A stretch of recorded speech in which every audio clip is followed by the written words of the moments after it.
Hello there. What are you guys doing? Hmm. Um, I don't have my elephant behind me because while I was doing a Zoom chat, so I put the elephant up so I can use this as a green screen, even though it's not green. It's still effective, so I can put things behind me. And I don't feel like putting it back up quite yet. But I don't know if anybody's noticed this. So apparently, uh, the Donald, the Donald Trumpy head, that guy. Um, he got he got the Ronies. He got the macaroni grill. He got the what do they call it? He got the rice arona. He got the rice arona. What day? What day was it? It was the third. It was the second. It was the second, which was 33 days away from the election. Nothing to see here, and he's going to be out. The doctors say he might be out tomorrow, on Monday, which would be what day? What is it? What is tomorrow? Let me look at that would be the 5th. So 3 days. He goes in. He took vitamin D. This is official documents. Vitamin D, zinc, and like 3 other things. Nothing. He didn't get any shots of like. I think he got steroids, an antibiotic, and something else. I think they were. I don't remember the specific names, but I'm pretty sure one was a steroid and an antibiotic, zinc, vitamin D, and yeah.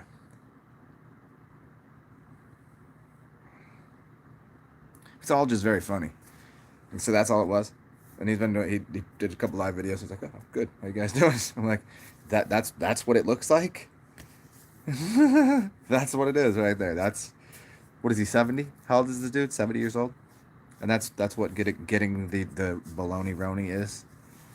Eating some meat and bologna, eating your bologna diet. That's what you want a fried bologna sandwich with everything.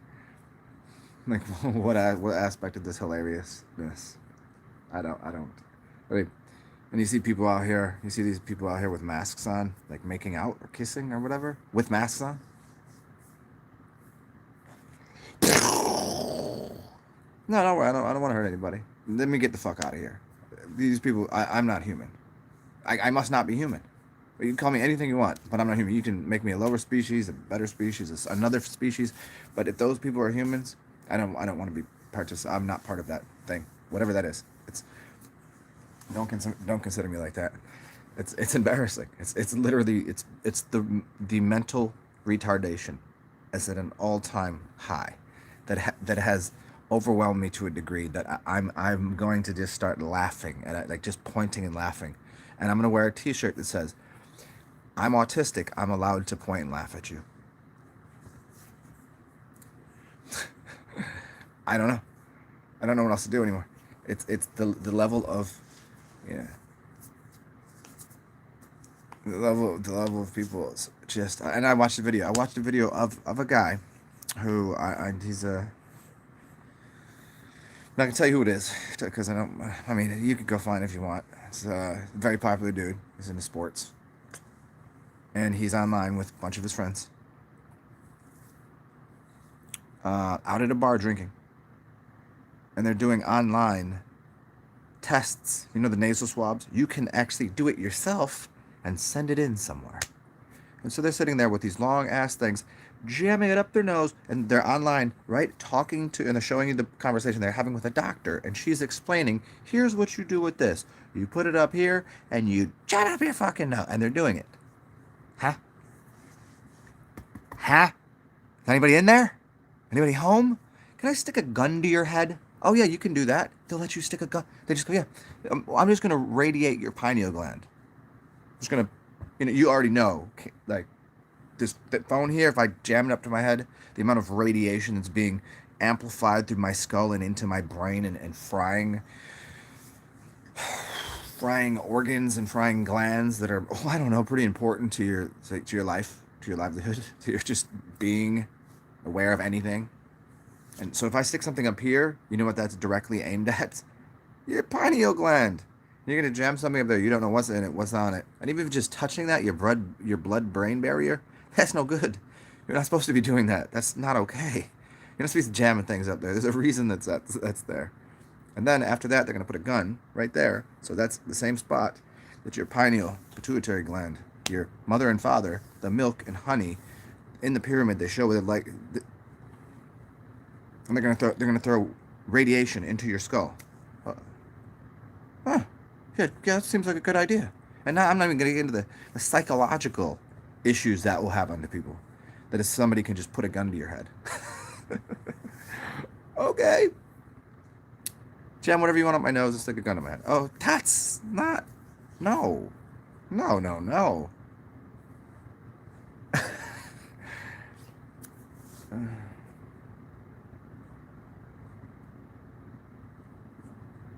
I mean, there's no way any of this is real. It can't possibly be. I can't really believe people. I mean, I get the training. I get the whole thing.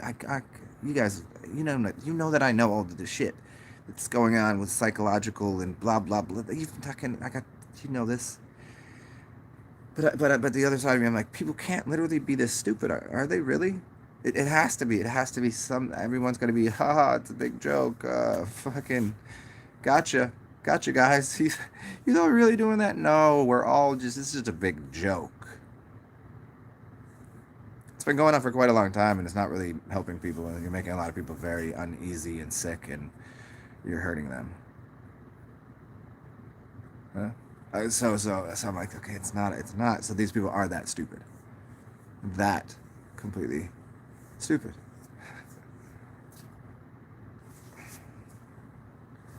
Let me go drink my Nazi Germany Fanta. Does anybody know the story about where this came from, the Coca-Cola company and all this? But I get this because it's one of the bottles from Mexico, which makes it better. And it actually does make it better because they don't use high fructose. They use cane syrup in here, cane sugar in here. I mean, obviously the hold on, the the natural and artificial flavors not good. The sucrose, acetate, isobutane, and don't get me wrong. I know there's problems with what's going on in here, but I don't. Those my body can kind of work with, and I can get through and kind of process them. Not great for the body, but the sugar cane to put actual, instead of having sugar in there, they give you the high fructose. As soon as I buy high fructose or monosodium glutamate, high fructose, these types of things, my body completely rejects it and my brain goes into hyper speed of spasticness. This though,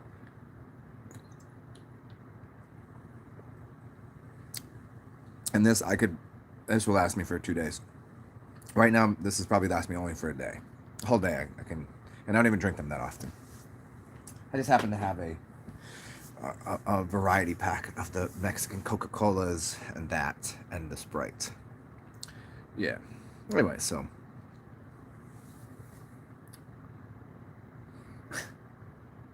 they're like, oh, how are you talking about these people so stupid? You're drinking that, aren't you? It's wildly different. Wildly different. But whatever. I don't know. I just don't know anymore. What's going on? Preach the poet. What's up? Because, see, not human. Does that mean you're inhumane? I would call those people. If there was, yeah, then I'm happy to be not human. It's like you can call me insane, which means inside of sanity. I don't want to be a sane person. Because if this is what sanity looks like, then what I'm looking at out there, I don't like what I see. I don't prefer it. I mean, I don't hate it. I just don't like it, and I don't prefer it. That's an option that you have in life all the time. It's not to like or to not approve of. I don't have to approve of it. I don't hate it. It's like it's part of this thing. Okay, sure. But, man, what's going on out there? Doesn't look sane to me. If I was to really consider the word, like what people tell me sanity is, I'm like, if the whole world's backwards and the sane people are actually clinically insane, and the people that are trying to do anything that is reasonable, it's a difference between reasonable and healthy. If you go to a doctor and they'll tell you what's normal or reasonable, here's the normal range of something. They'll never tell you what the healthy range is. Let me give you an example.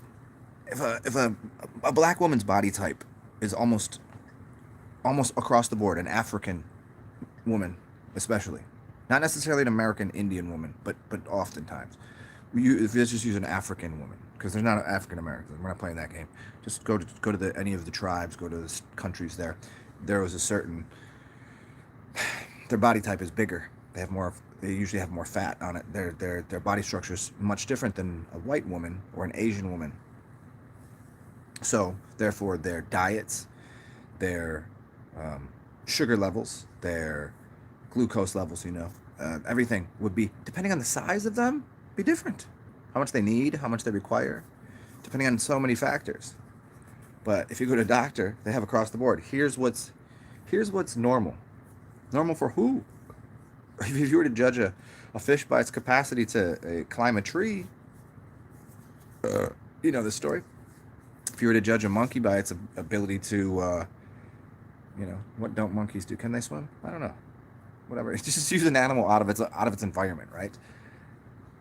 And yeah, I want to know what's healthy. So tell me what's healthy for an Asian woman is not healthy for a black woman. Their diets are going to be completely different if they have a different area. If they have different body types, the amount of glucose they have is going to be, the requirements going to be different.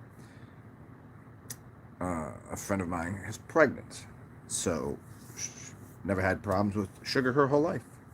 But now the doctor is like, you have what's called pediatric diabetes. Because her sugar was just a little over what they said was normal. I was like, what is normal? Is it healthy? No, it's what's normal. Normal to who? To white girls? Because she's not white. Normal to white girls, or normal across the board to the American Medical Association, the AMA, or according to who? What scientists? The WHO, the WHO, the World Health Organization. They have standards. I mean, their standards would have to apply that if you live in a cold climate or hot climate, your diet, your sugar levels would be different. Your fat levels should be different. Your entire system would process everything differently. You can't, not everybody lives in the same fucking place. You can't all be exactly the same. It's impossible. As much as you wanted to, cookie cutter everything out and the land isn't square. Nothing is. I mean, the climate is different at all times. You don't eat at the same. So if every area is different and every person is wildly different, then how would the same structured in boxes? Check this box. Put in this box. This is the normal set for who? For them, so it makes their job of check marking and scribbling on a piece of paper some nonsensical bullshit. It's not healthy. It's not healthy for them to be even in the cubicles. They're in cubes. Then a cubicle, it's a cube. They even tell you you're in the box. Where else do you go if you play hockey? You know, penalty. You go into the box. Go to the ice box. What is this?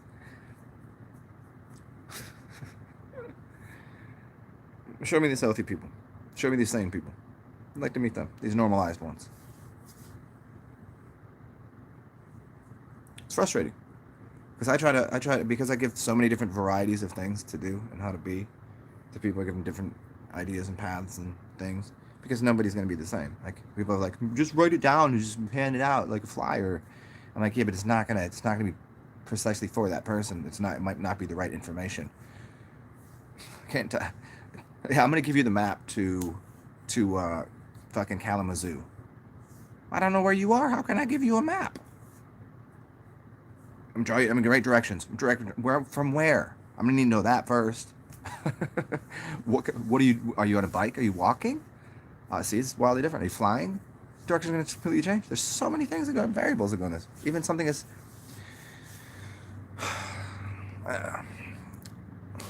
what is healthy for people at this point? I don't know. For me, it's still humor. I mean, I get a good chuckle out of it when I'm not crying myself to sleep over it. Damn, is this what the world has come to? I mean, it's always been there, but it's a little backdrop, and you just go, really? It's only become more and more obvious how completely insincere, insane, retarded, obnoxious, fallacious, absurd the whole entire thing is. The whole gambit.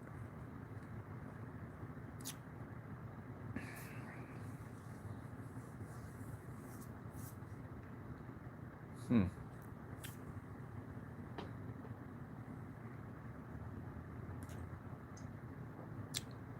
I go put this back in the fridge. And I'll be back in 1 minute and 30 seconds. How's that?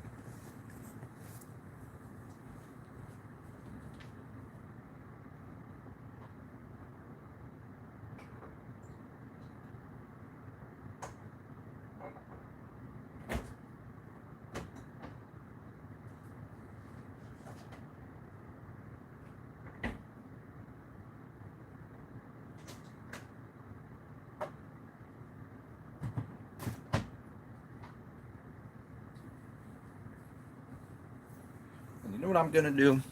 I'm going to crack my first beer of the evening. And somebody's like, "That's not the first beer you've had today." I was like, "Well, you didn't pay attention." I said this evening. Had one earlier. Took a break.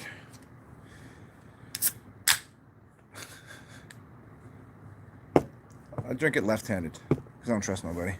People have no reason to be trusted anymore. I'm kidding.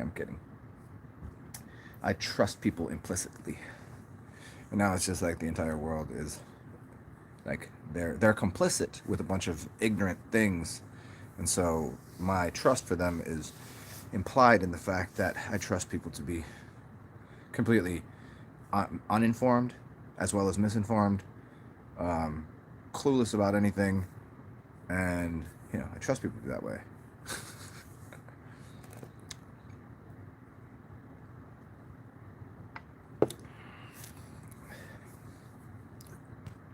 Well, hello, whoever's here. What's up, Sai?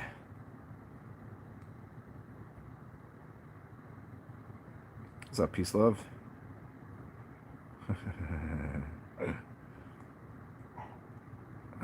What's up, Khan?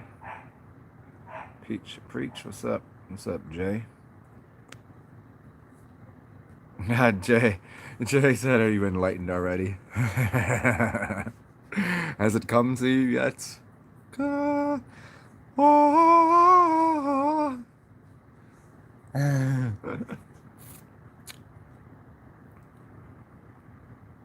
He said your sodium levels. Yeah. Because if you're, why would the doctor tell you that? Here. This is something like, well, doctor told me. Yeah, because if you you'd have to come back to him again. If you, they're too low. Thanks for telling me that, and let me get my sodium levels up. That way, I'll stress myself out, and I'll have all these other problems. So I'll have to come and see you again. So if it's doctor's instructions, what you should do is do the opposite. Amazing. Anything they tell you is only to improve their business in the future. Is that so simple to understand? They're not in the business of health. They're in the business of keeping you addicted to the poison they're selling you. Oh. Mm. Yeah, I was like, okay, buddy. Correct answer. What's up, Ben Wilson? What's up, Will? What's up, William Childs? What you doing? Yeah. I mean, how often do you just want to go, ugh, Jay? Just like, ugh, like, and this is it's just like it's a standard thing of mine. Just in public, I just look at people go. I got to show you a picture. I think I told everybody this the other day. So I'm sitting there. Maybe I didn't, who cares if I did? So I'm sitting down at a table outside at a restaurant. I'm amped. I'm outside. I ain't been outside in a while because they just opened up New Orleans again, kind of, a little bit. So I was like, you want to go eat? So my father's like, yeah, we'll go eat. So we're trying to figure out where to eat. I was like, well, it just would be great, to be outside. It's like, oh, there's some outside seating in this place I know. It's got really awesome, whatever. Like, I don't know, like, maybe I want this kind of food. I was like, oh, whatever kind of food we can order in, it doesn't matter. And I was like, but check this place out. Maybe you just got a snack here, and then we'll go and get what you really want. Okay, cool. So we sit down. I know I tell a story like I'm giving a bunch of details that you don't need, but I mean, you got time. What else do you got? Is you got time in this world? In fact, infinite amount. So here's the story. So we sit down at this table. On the outside of the sidewalk, and a little, so we're on the sidewalk, right? So there's a sidewalk, and there's inside of the sidewalk, and there's just between there and the street. So like if somebody's not driving good, they could probably run us over. But I mean, we're in New Orleans, no one's drinking and driving. Oh shit. Now they're good drinkers or drivers here. So anyways, so I'm looking down the sidewalk. I got a just boom right there. I can see straight down. And so it's like 2 tables in front of me, and then it's like the street. So my friend goes to the bathroom. And as soon as she does, I notice this dude and this chick. This dude is standing behind this chick, and she's turned around and slightly bent forward and pulling her pants down slightly. And I'm like, what is he taking a picture of? And it comes, and I'm like, what a simp, dude. So he's like on his knees, he's trying to get this right shot. And I was like, is he taking a picture of her asshole right now? Like her butthole? Like it's the middle of the day. No, we're on decent. It's a pretty decent restaurant. There's a lot of people there.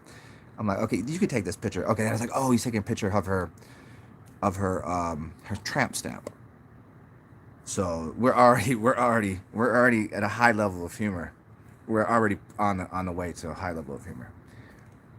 And so I was like, man, this is hilarious. So he goes and shows her she turns around, lets her pants up, and she comes. He goes, yeah, this is a good picture. And I can't hear what they're saying because they're too far away. And I was like, man, I wish I got a picture of that. Now doesn't she go over here again? So as I'm kind of like sipping my drink over, she goes and does it again. And I was like, oh my God, I don't have to do it again. I should probably get a picture of this. Oh, I wish my friend was here to see this. And I didn't pick up my camera. I was like, yeah, okay, this is a funny story. People will believe it anyways. I don't really take pictures of people taking pictures of people. It's just a weird thing. It's like a inception of something. There's probably somebody taking a picture of me, taking a picture of them. It's a whole thing. So I was like, okay, good story. I'm gonna say something funny to them when they walk by. Just in my head, I'm just saying, I'm gonna ask her about her butthole or her tramp stamp or something. So she walks over, takes a look at the picture, does it again. I'm not shitting you. This is the 3rd time that she is standing there in the middle of in broad daylight, people walking by, and she's got pulling her pant down so her tramp stamp can be seen clearly. And he is once again he's squatted down in the position, getting the camera zoomed in perfectly so you can take a picture of her tramp stamp. It's the 3rd time. Oh wait, there's more. So at this point, I'm like, no way that was 3 times. Oh yeah, you can already tell where the story is going. And so my friend's going to the bathroom, who's a lady, so she has to sit down no matter what she's doing. She was going 1, I think, unless she take a fast poop. I don't know. So now I'm starting to get excited because obviously, what does she do? But does it again?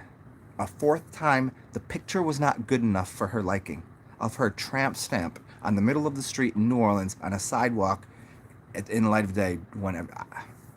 Now I'm tantamount to how it's just the laughter is boiling in me. I'm like, oh my God, this is exactly what I live for. Now at this point, I'm like, this can't possibly happen again. Oh, but it does. It happens 2 more times. Where she's standing there, and he's sitting there for a long time to getting the right angle of this picture. And at this point, I'm like, I gotta get a picture of this. And I do have a picture of it that I will share with some people. It's hilarious. I have a picture of this. But when do I get the picture, you ask? On the 7th time that he stands behind her taking a picture, while my friend has now returned from the bathroom, who has sat down, pissed, washed the whole thing, had to go in, around the back, all that. I was just like, oh, I hope they do it again. I'm saying this at the 5th time. And then the 6th time, I'm like, there's no way they're going to do it again. Now my friend turning around, I'm like, look at this. And I just start screaming, look at these idiots. Look at these idiots. And she's like, what? I was like, that dude's taking a picture of her tramp stamp. She's pulling her pants down. And she's like, oh my God, no way. Now she sits down, and now I get the picture because they do it again after that. Now I'm just beaming, dude. So they walk by, and they got their masks on, obviously. I mean, she can pull her pants down in public and get a nice ass shot from this dude. And as they're walking by, I was like, hey, was he taking a picture? I say, was he taking a picture of your asshole, like inside of it, or do you have a tramp stamp? Because as they're walking, my friend could see that, and she's like, "Don't." I'm like, "I have to." She's like, "Ah, okay, fine." I was like, "I'm not gonna try to embarrass you. I just like that is ridiculous what just happened. I'll tell you the story in a second." And she goes, "So what happened?" She's like, "Okay, so like, yeah, she was taking a picture." I was like, "No." I was like, "When you walked into the bathroom, they did that 6 times before you got to the, she's like, "No." I was like, "You know how long you in the bathroom?" I was like, "What, 5 or 6 minutes?" No exaggeration. Stood there for 5 or 6 minutes to get the perfect shot of her tramp stamp, and I have a picture of it. Because there's no way I'd pull my camera out to watch that the first time, and then I wouldn't have thought it would happen a second or third time, and then when it just kept occurring, I was like, I have to take a picture of this. It's only oh, because I'll blur their face out. I don't like that. Even when I'm out doing like on filming and shit, I don't put it on. I don't. That's rude. It's just stupid. I don't like people taking pictures of me either. So, but I don't think she'd be embarrassed because, well, if your ass is out there like that, like I guess she likes pictures taken of her. So I'm assuming the dude was taking a picture of her tramp stamp so she could put it on her Instagram and then get more dudes to, and he was the one doing it. So he was probably like hitting for the night or something, or maybe it was a friend of hers that wanted to, but he was just like always like, she's like, nah, we're just, but I don't think he was too good looking to be friend zoned. So, or I don't think he was gay. Mm. I mean, I couldn't really tell if he was good looking because he had a mask on. So you could only make out so much from here to here on people. Like from here to here, I might be good looking, but then here you're like, oh, what the fuck is this? Anyway, so there's my story. Hope you guys liked my story.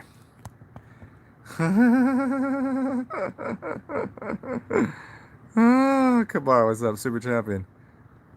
Perfect tramp stamp is serious business. It would be, yeah, yeah. I would get a tramp stamp of someone where my brown eye was like a monocle. Like the monocle on the Peanuts guy. I didn't say peanuts. I said peanuts. Like the jar of peanuts, Mr. Peanut Head thing. He's got the monocle, and that would be my brown eye, and the monocle would be there. So then, yeah, pretty good stuff. Uh, that's what I got. That's what I got. So welcome everyone. I don't know. I don't know what else. I mean, what else to say? I don't have any written humor, so it comes in waves. Like I don't know. See, I got nothing there. Got nothing. I'm just still flabbergasted. I think what I want to do, I'm gonna have maybe a movie viewing tonight. If you guys want to do a movie with me, I'll purchase it and put it on. Oh, you guys got to donate though. It only cost you guys like I'll probably get it for $2 or $3 on Amazon. Um, but we could get on Zoom and I could just put it on the screen on Zoom. Does it show up good enough that I could share a screen of my Amazon Prime? I mean, would it lag for you guys? Would it even be worth doing, or does it come in pretty good when I'm sharing a screen? Like I'm sharing my YouTube with you guys. Is it? We could do that because I really want to revisit They Live or something new. If anybody knows of a great movie, I mean, I could do shit for free. It'd be stuff that's on my list, which are all magical movies. I could do all the ones that I always talk about that are basically just like Kayanosquatis or Baraka, um, and these are ones like there's no talking. It's just visual. Like it should be on. Like I would probably cast it to my TV for myself, and then turn my speaker system on. It's like that. Where if you're like just black out your room, put the speakers on, smoke a bowl, you're gonna it's visual dynamites. And I have like 5 of those. Pretty good, pretty good. or I don't know. I mean, something in my collection. But I would purchase because I haven't seen it so long. They Live. I just really want to see that movie. Tall Grass is good. I like Leaves of Grass, Kabar. I've never heard of Tall Grass.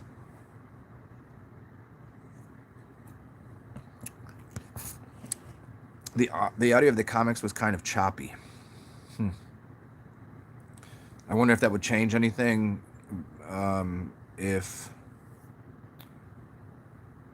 I wonder if it would change anything if I'm pushing it through Amazon, you know, because I mean I wouldn't want to waste 2 hours of your guys's. Oh, that's another one of my people say you guys's or your guys's, and that's why I said that.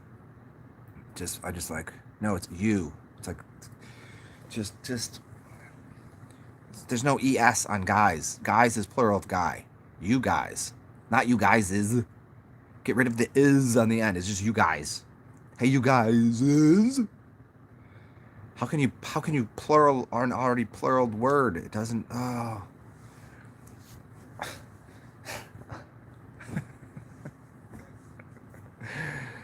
Thank you. You guys is proper. Yeah, just put you guys es. I don't know. And I've heard reasonably intelligible people say that. I get look it. I get it from certain people saying it for effect, for like you just everybody says words funny ways in slang, but I'm talking about in normal everyday, like maybe even professional settings. I don't know.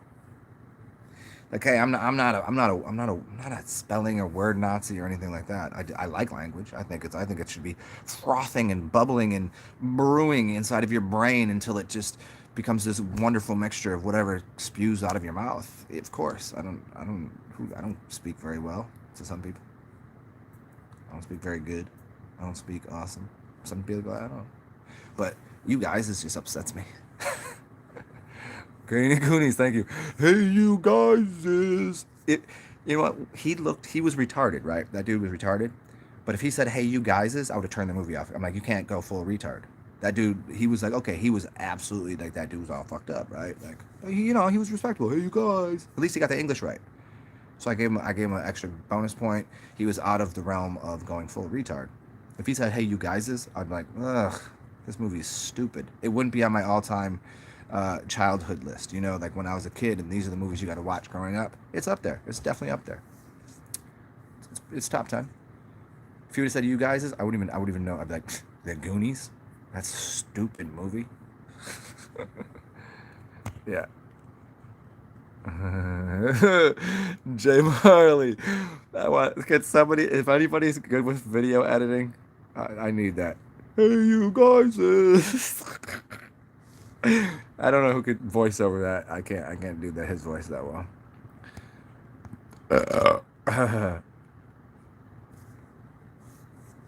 What's up, Joey Scott? I know, right? I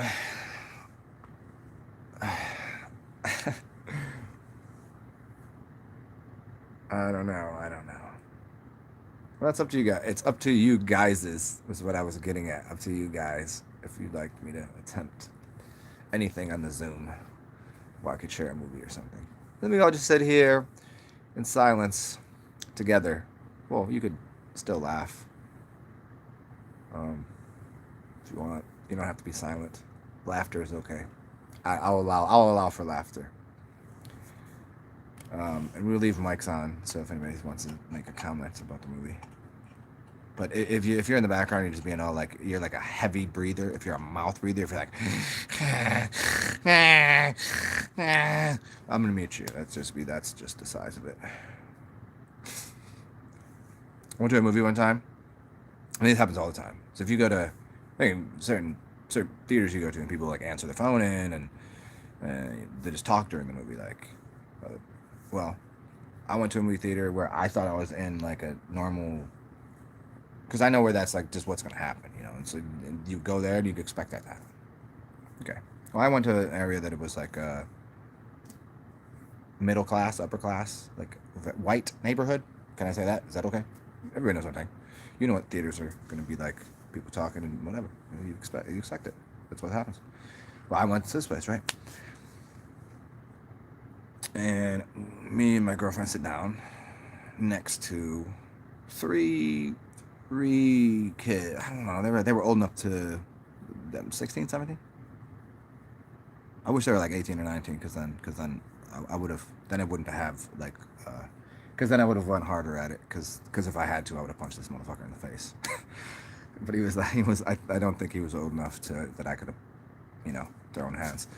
That wouldn't have been good. But so he's just literally talking at a reasonable level. Picks up his phone, looks at it, starts talking like as if no one's in the movie theater. Talking just like this. Yeah, okay. And I'm like, we're in the movie. I was like, okay. So I let it slide one time. And he starts talking at the same level, having just a conversation. So I look at her. I was like, "This, you can hear them, right?" She's like, "Yeah." I was like, "And they can hear him, right?" And I could tell people are kind of turning around. Like, all right, no one's gonna say anything. He starts talking. I was like, "Would you shut the fuck up?" And he looked at me like I did something wrong.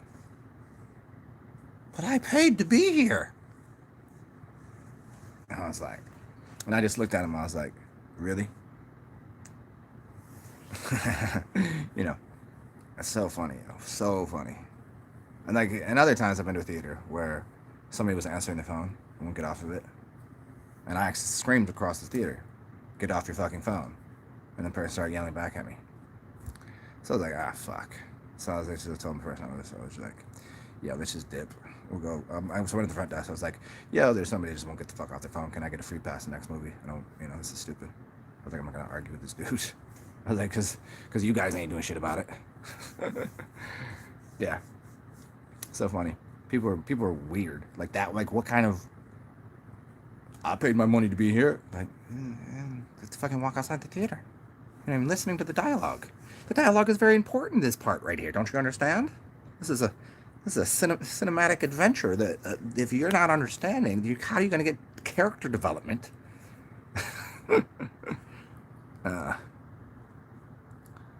I know, right? I know, right?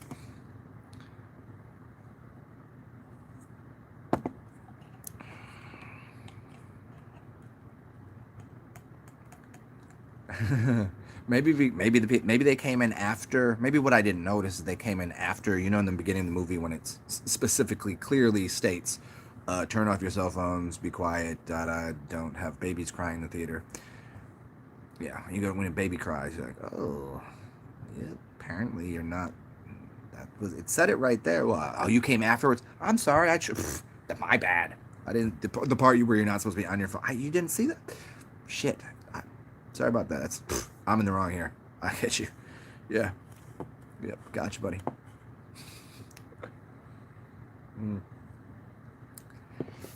But you don't really want to get in a fight in a theater. It's too dark, and you don't know who you're gonna fight. So it's like, at least in a club, you can kind of size someone up. Where like a bar fight or a club, you kind of, even though it's dark or whatever. In a theater, it's very dark. Everybody's sitting down. You don't know what you're getting into. Bad idea. I don't suggest it. So,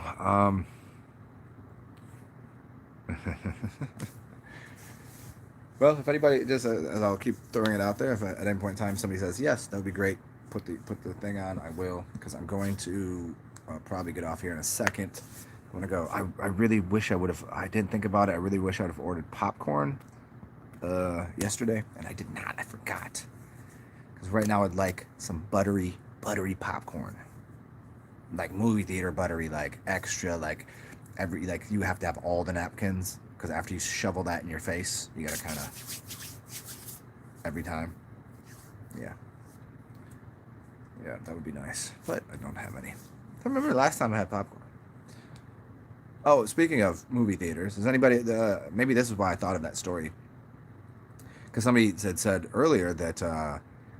So I done a little research into the news, and some places were saying, because of this already scary news, some places are going out of business, some are shutting down, blah blah blah, some are closing, because, and then other ones are like, hey, welcome, theaters open again. was like, so which one is it? And so I was like, city by city, state by state, which ones, you know? And somebody's like, it says there's movies. And then they posted something that says the theaters are open, but then I go to the website and they're not playing any movies because there's literally, they're allowed, these cities are allowed to have movies, but the movie companies, they don't really have employees left. And they can't open. It's not even worth it. So that's pretty funny. Like all of the like movie theaters are going to business. Crazy talk.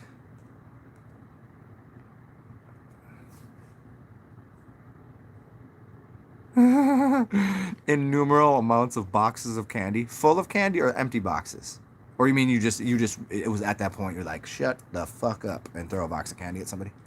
Or did you pick up a box of candy off the floor that was like finished and just threw the box? Because that's a waste of candy, dude.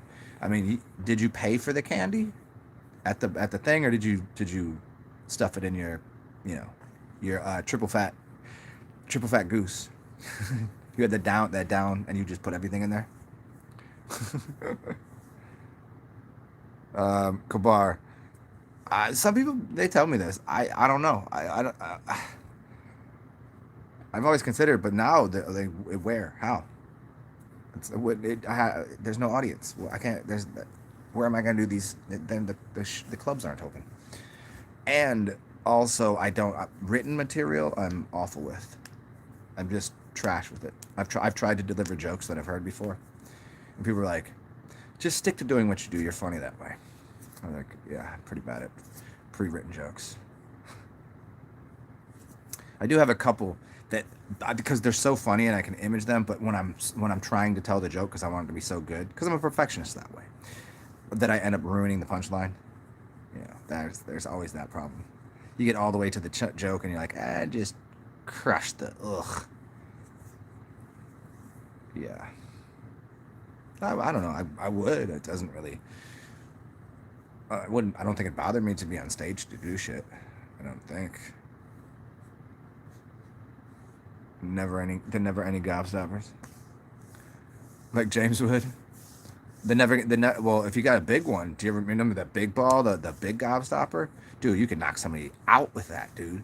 Did you ever get one of those things that you'd have to like, you would suck on it at school, like, and it was just as big. It was like this big as like the ball. Hey Jay, you know the balls that have been in your mouth before, like just even bigger than that, like oyster, like what do they call them? Rocky Mountain oysters, like bull testicles. Those gobstoppers that you'd have to have a bag for. So like you'd just like be in school and then you couldn't even finish it. It's like those giant lollipops. Yeah.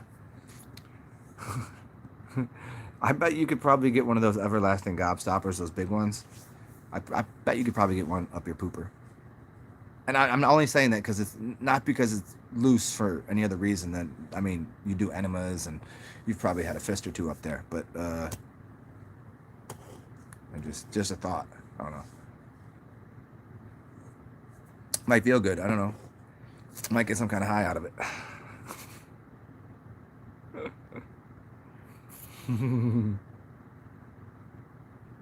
Yeah, you gotta. You've had a full 24-inch pizza. Okay, I've never done that. That's insane. Oh, one time, this is dumb. So not only did we sneak into the movies, but when we snuck in, so like if you go in this way, but you go like there's those ropes, right? But if you kind of have somebody go out the side door, you can go in, but you have to jump over the rope to get there. But it's like you have one person kind of go in and pay, and to make sure that they get the person so one person pays for whatever, however many of us to get in. And they get the person's attention. They kind of start asking him shit, and they're kind of like, "Okay, go now," because he's into like a conversation with the guy real quick. And so everybody runs in, and as we're running in, for whatever reason, we're bringing beer in. Well, you know why we bring beer in, but instead of getting cans, we get bottles.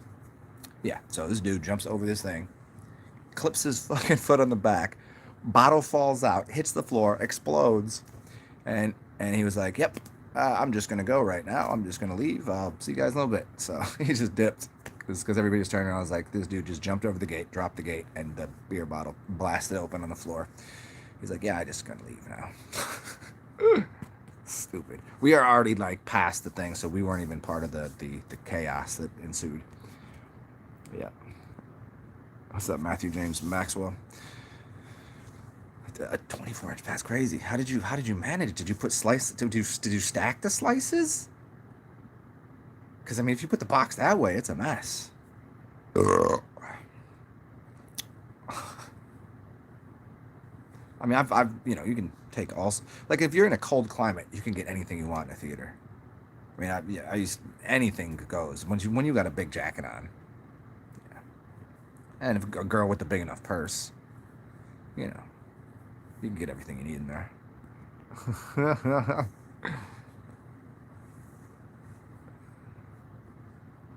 Nips on nips on nips.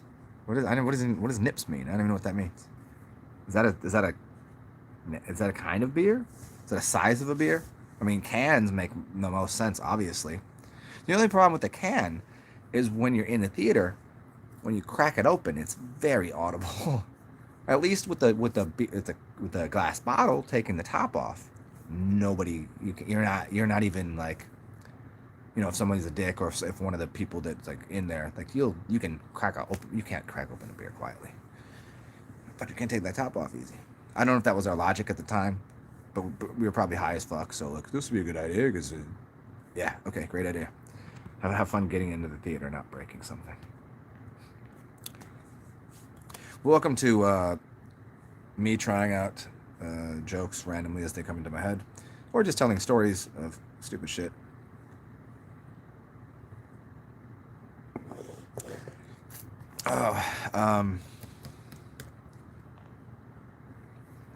Somebody just reminded me of some funny story that I haven't told in a very long time. I mean, these are probably some of these. I got really great and embarrassing stories about myself too. If you guys want me to do any of those. Oh man, let me see if I can remember what it was. Somebody reminded me about it yesterday. I was like, man, I haven't told that story in years. And I was like, it's literally one of the funniest things. It's just I don't like telling stories about myself because I just don't like to say me. I. It's not. I like telling stories in general or hearing stories.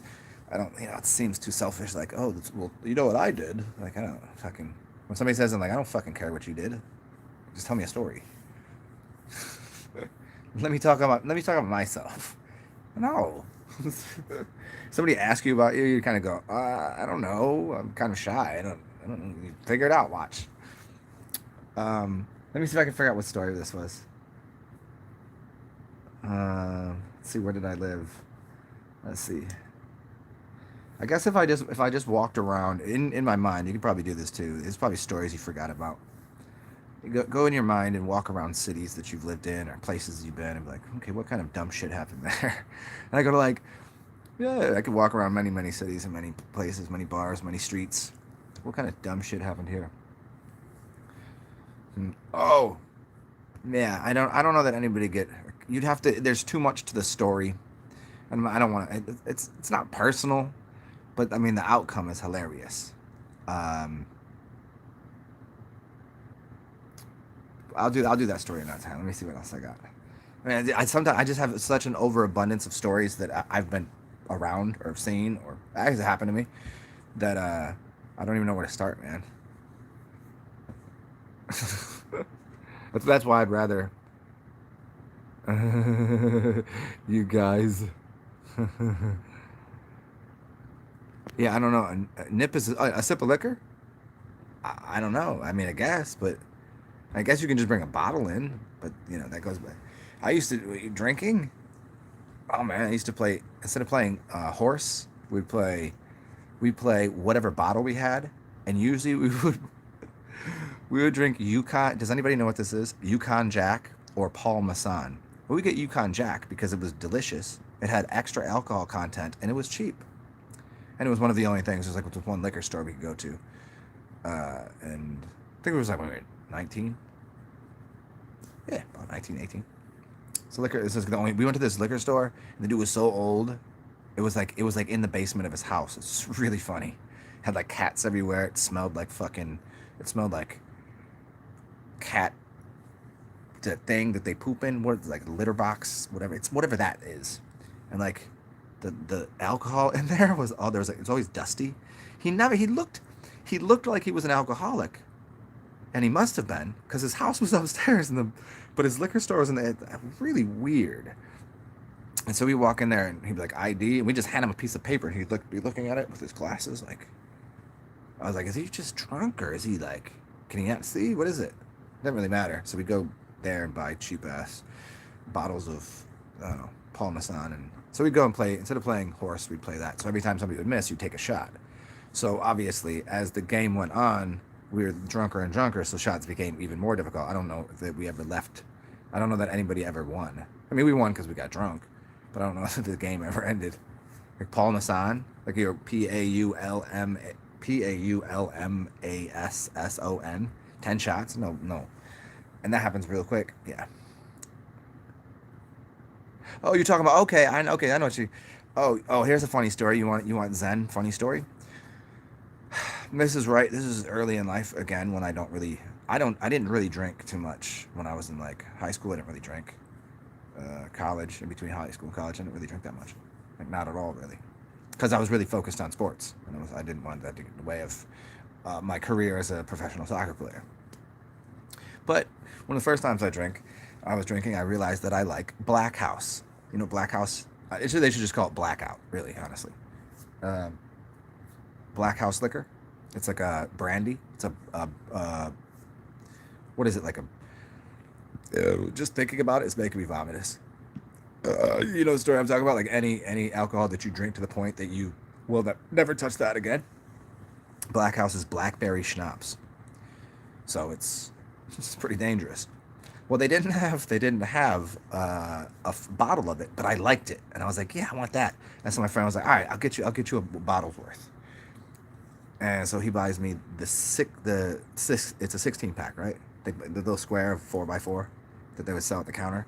She's like, give me that box. And I was like, okay, just can you give me like a, price for a bottle? He's like, I'll do that. So he gets a bottle. He gets whatever he gets. He's drinking. I think he drinks vodka, and I get a. And so we go to some house. I don't know, some house party. A friend of his.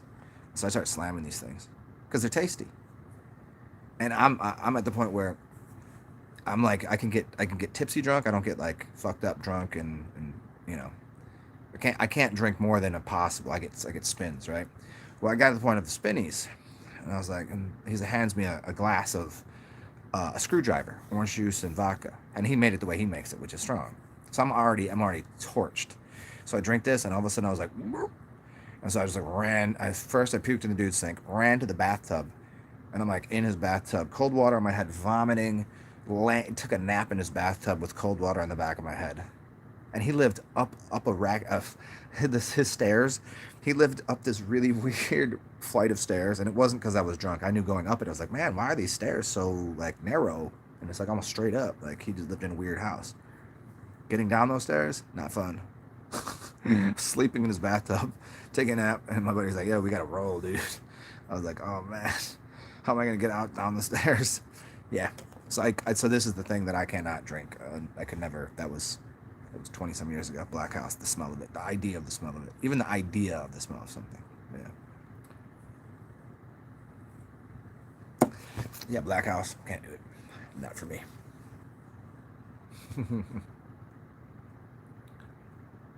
Yeah, so those are the little bottles, man. I don't remember how many I drank. Obviously, way too many.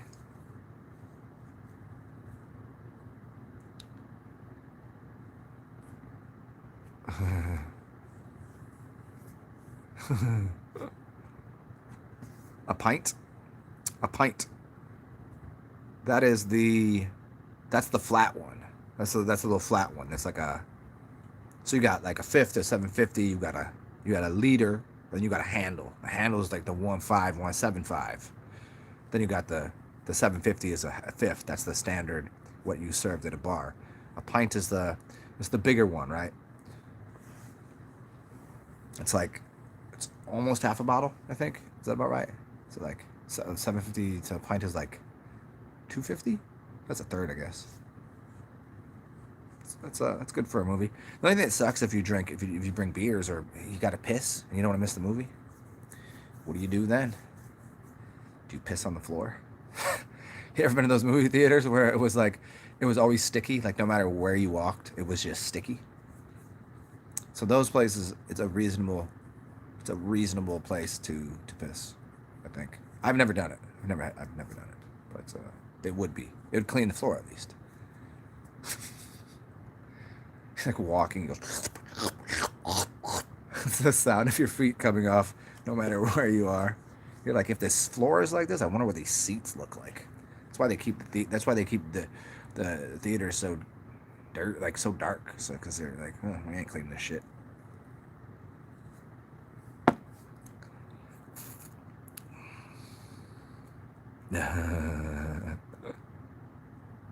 Yeah, yeah. It's like half. I think. Okay, I think it might. I think it's 3. Yeah, you're right. This is 375. Okay, a pint is a 375. I know what you're talking about. Yeah, that's a good. You can tie one on real nice in 2 hours with that. You come out the theater like, whoa, and it's like daylight. You ever go to those movies in the afternoon and you walk outside, you're like, damn, it's still light out. You know, tore up. It's like, yeah. Now, I mean, well, not now, but for the longest time, theaters here and for a lot of places, they have like fancy theaters where you can sit down, you can order food, and they bring you drinks to your table. Well, it's not your table, it's like, you know, but you have like a little armrest. It's a table. You get like there's a couple places I went there. It was a good meal. Like I'm like, well, I guess. I mean, can we just eat before or after? Not paid twice as much. I mean, it was good, but yeah, you get a bucket of beer. Some of these places for like $12. It's the way to go. Some of them are like, I mean, depends if it's fancy, $20.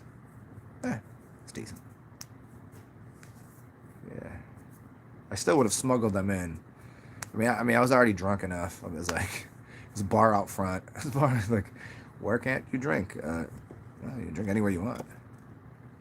I don't know. People used to always be like, anywhere I am, if I got a beer, I'll just walk into the store with it. Like, you can't do that. I was like, yeah, I am though. Who's gonna stop me? Like, I'm like Ayn Rand with that shit. I'm like Ayn Rand with anything that I'm doing. It's not just alcohol. It could be anything. It's like, it's not about who's going to let me. It's who's going to stop me. And I think that's a brilliant attitude to have. As long as it's not doing it's like you're not doing something like, whoa, you're doing something so wrong. It's just like, you know, those little pieces of freedom you have. A little bit of, dare you be a sovereign or something. Sir, you can't have that beer in here. Why not? Because it says it on the door. Why is it on the door? I don't know. Because you can't? Yeah, but why? Like, really, why? Oh, shit. I don't really have a good answer for you. So how about just let me walk around and I'll just say thanks. You have a beautiful day. Yeah, you have a good day, too. You've forgotten what you're doing. I'll just be walking around. I'm shopping here. I'm about to spend my money. I'm about to spend my money in your store. Or you can kick me out for having a beverage in my hand. Oh, it's because we don't want you to spill it all over everything. Do I look like I'm going to spill one beverage all over your items that I'm about to buy? Yeah. Let the logic work here for a second. If I came in here stumbling all over with a bottle of red wine, I could clearly see why it would be a reasonable idea for someone not to let you in the store. But if I'm upright, have a beer in my hand, and I'd like to go purchase a bunch of goods as I'm walking around your store, which is obviously too bright for my liking, too loud and terrible music and people smell, you know, having a beer is going to help me shop at your store. It's in your best interest to let me have this can of beer in your store. Worst thing that happens is I drop it and spill it, and then I go, oops. I pick up the can of beer. Hey, can you guys clean that up? And I throw the can of beer away, and you guys had something to do. I'm still going to buy goods. I'm not going to run out the store embarrassed. I know, that's just my general attitude.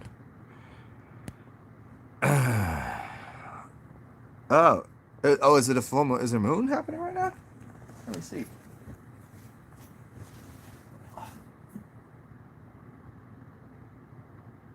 No, that's the other direction. The moon is not. It's not hitting me. I've not changed into a werewolf yet.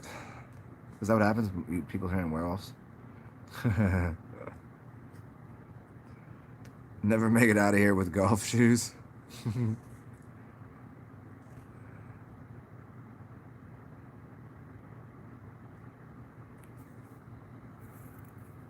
Pew pew. Pee-wee's Playhouse. Oh yeah, that's what a weird movie. What a weird cartoon that was. Like, really, the weirdness of cartoons in the '90s was supremely up there. Revisiting them, like, how did parents like just watch this shit and let you watch it? Like, that's some weird shit. You know, Teletubbies was bad too. That was some weird shit, man. I mean, I get it. Like, okay, but the underlining weird symbolism and shit is like, damn.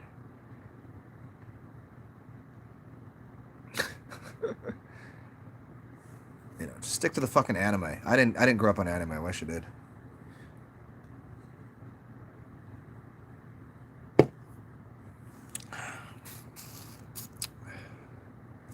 Pew, pew pew.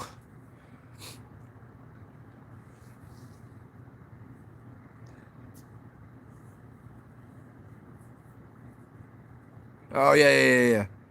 Oh shit, I got you. That was okay. I got joked. I got late to the joke. Now I get completely what you're saying. Yes, sticky movie theater. Yes, floors. Yes, got you. Whoever his name is, Ruben Paul Rubens. Is that right? I don't know. I still think it's hilarious, dude. Let the dude fucking jack off. He's in a fucking adult movie. Why let him fucking do what he wants? And in fact, obviously that shit didn't happen. It's Hollywood, dude. They gotta. How many other how many other roles he played? Like, if you were really to go, there's probably so many movies you watched, and he's like, that's just the character they played to get you to, yeah. Hmm. Hey, who was it in here that's the other day that I said you got to watch these two movies, and they'll watch them back to back, and they'll break your brain. And I said go watch the one with what's his name, Joaquin Phoenix. Anybody remember this the other day? I forget what the other movie was. I'll give you the Joaquin Phoenix movie in a second. It had a really weird eyes wide shut kind of vibe. It was called The Master. You ever seen that? Really weird movie. Really weird. I want to rewatch that one again because of the symbolism. There has to be a lot. When I watched it, it just was watching it going, this is really strange. Really strange movie. Ren and Stimpy? Oh man, Ren and Stimpy is yeah, man. But see, now that is okay. Ren and Stimpy is great because it was on at night, so it wasn't really. It was obviously meant for older kids, so it was that I'm good with. I have this really cool Ren and Stimpy shirt. It's pink. It's got Ren and Stimpy on the front. Yeah, it's one of my favorites. I have to wash it actually. It's got so much laundry. And the problem with laundry is the laundry machines here are all super small. So it's like a whole like I'd rather just have them like there's like a laundry service. They'll just pick up your laundry and I was doing the math on it. It's only cost a few bucks more, and I don't have to do anything. Cool. Hopefully they just don't steal any of my cool shirts. Like the math on it is like, okay, the time it would take me to go do this, to how many loads of laundry, how much, laundry detergent, dryer sheets. Okay, the time it's gonna take me. Kind of works out. It only cost me about 10 more bucks for a big load of laundry, like 2 hampers full. You know what I'm saying? Anyways, whatever. Fuck, I'm talking about. I don't know what that has to do with Ren and Stimpy, but my T-shirt. That's right.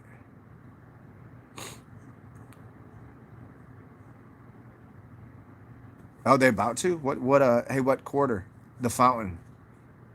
Yeah, The Fountain is one of my favorite movies. That's not something that's going to make you say what the fuck. That's my favorite movie ever. Hero with Jet Li is my second favorite movie. The Fountain is an amazing movie. It's really, really, really awesome, and that's got huge jacked man in it. Hugh Jackman, Wolverine. Yeah, the Heat Lakers. What's the score? Yeah, they had to. The Fountain is a perfect story. Thank you, Joey. Yeah. I really, really, really enjoy that. It's like that Tom Hanks and Halle Berry movie. where they kind of travel through these lifetimes together. Yeah, it's what was that one called? Same type movie. Uh, hmm. I don't know. I didn't. That was good. It was good. It was really good. Just it's not even close to like other. For me, Cloud Atlas. Whew. Damn, that was gonna break my brain. Cloud Atlas. Oh, Cloud Atlas. Good movies. Halle Berry's in it. And yeah, they it's a very similar story. Yeah, it's like your lifetime, and you're like, how do I know you? How do I remember you? Oh yes, you're my other half or whatever. You're my the twin flame, the thing that's it's a weird thing, man. The twin flame thing is weird to me, man.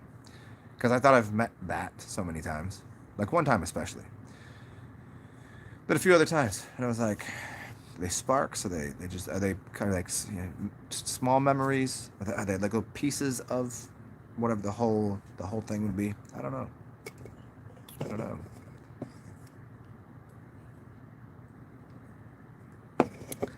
Would I rather just spent my last whatever 40 years with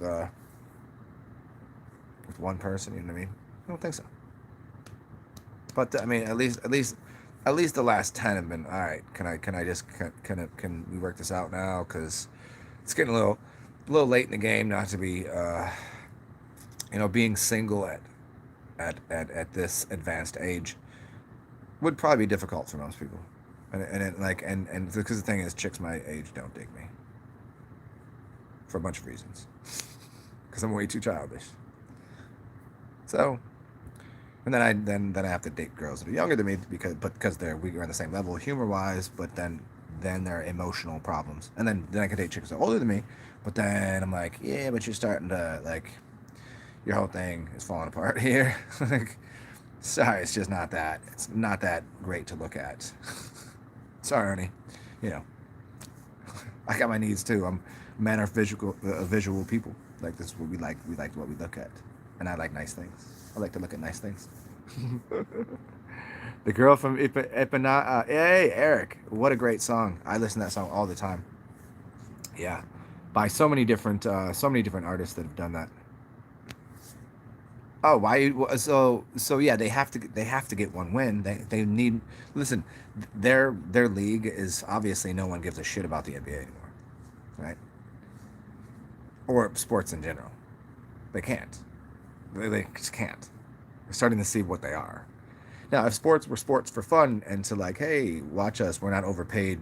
This isn't actually just for political propaganda bullshit, and this is actually just take your mind. Jared, look over here. This is just for your amusement. And if it wasn't all rigged, people would they'd be, oh yeah, can we get into we'll get into this. This is I appreciate this. But the whole like it's so what they need to do, they have to continue with their bottom line and to make some money. They have to make the series go longer. Especially because nobody's fucking watching this shit. Nobody, I don't even cares. I would normally probably at least tune into a few games. I still enjoy basketball. Even at this, I still enjoy it. They're very incredible. They're really, really great athletes. So yeah, they have to win at least one. They have to get one more game out of this. Joe Hanuman. No, it's not my favorite. It's up there. Like, I mean, if I was drunk, I say a lot of things. Shit, my favorite. Hey, my favorite. You're my best friend. I love you. You're good looking. And you're like, oh shit, you are not my best friend. You are terribly ugly, and it's not the best time I ever had. It's a Mark Norman joke. Um, yeah, White Man Can't Jump is up there. It's good. I'd probably put it in my top 20. I just like it. There's a lot of quotable lines. If I did say that, I redact that statement. It's not my favorite. I would never say that as my favorite. I would say that maybe there's some of my favorite scenes individually. My favorite line from any movie might be in that. Because I've talked about like the line about you listen to Jimmy, you don't hear Jimmy. I love that line. I don't think it's my favorite, but that's up there. And then there's a couple parts that I really like in it. There's just some standout scenes.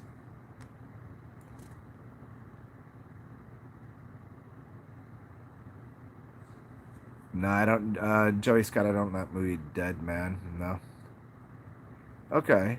Yeah.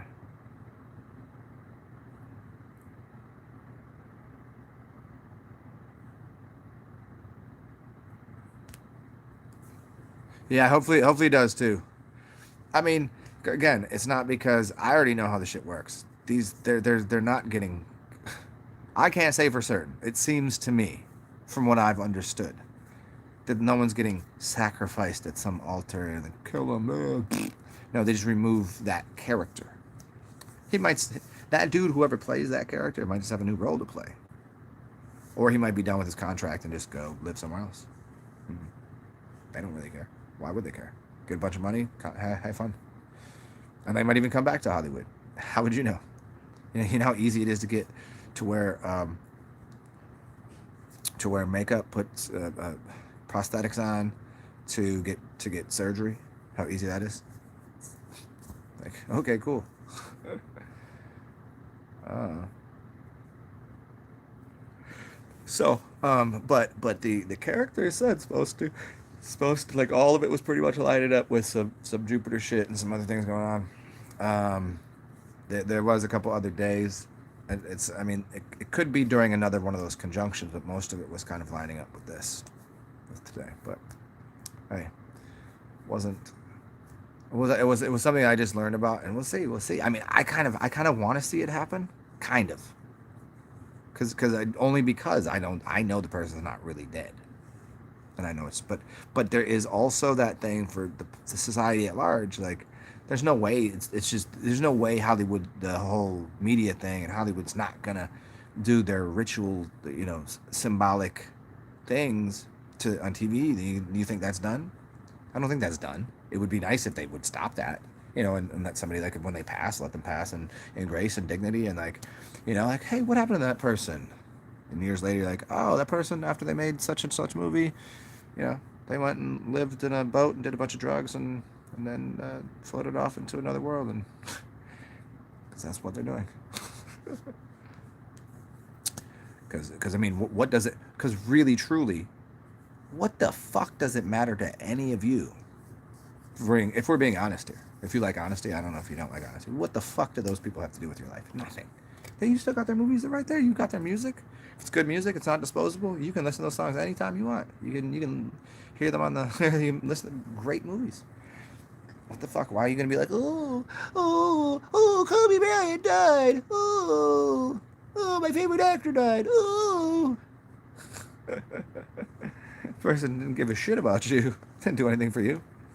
I mean, in real terms, no, they probably loved you as a human. Like, thank you for being here. Thank you for supporting my career. I mean, that's the way I feel. Some of you I've never met. It doesn't mean I don't care about you. I just don't like, I don't know. Just how the fuck? What the fuck am I gonna do for you? So in the same sense, like you can't like shed a tear for Kobe. Like, what the fuck did that dude do? Put a ball into a hoop. Great job, buddy. I could put a ball into a hoop pretty good for a while.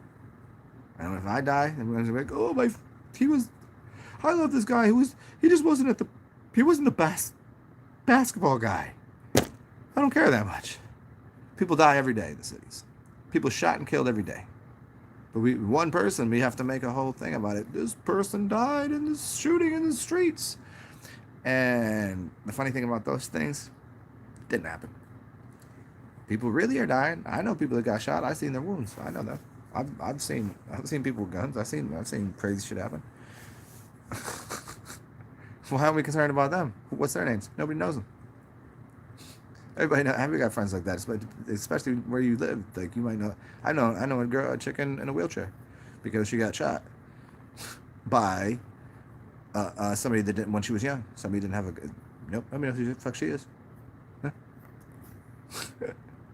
Nobody cares about her. Where people are giving millions of dollars to Kobe Foundation's wife, so pay for someone's what?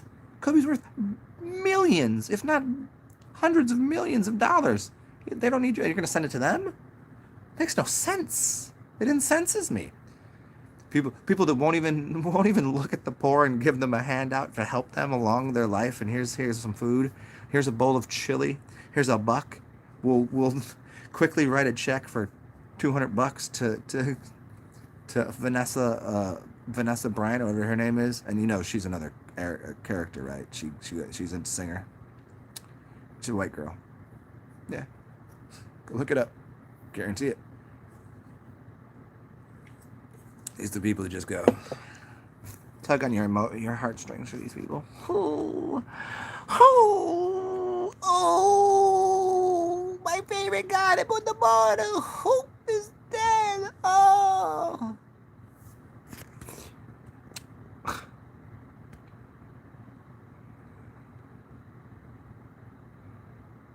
Tom Cruise is going to. Oh, I did hear that. He's going to go right out of there. Yep, have fun. Hopefully, he stays out there. I could never appreciate Tom Cruise's acting. I could never understand. I don't know what the draw is. I don't know what the appeal is. I don't know what the appeal of Tom Cruise is. I really don't. I don't know. I really don't know what it is. You know, people tell you stories that he was committed to his craft, his career, and like he would do most of his stunts and and like I don't know. It never impressed me. You know, some of his movies were really cool, like Mission Impossible he was in? That one? Mission Impossible? Good movies. But you could have put anybody there. I would have still watched it.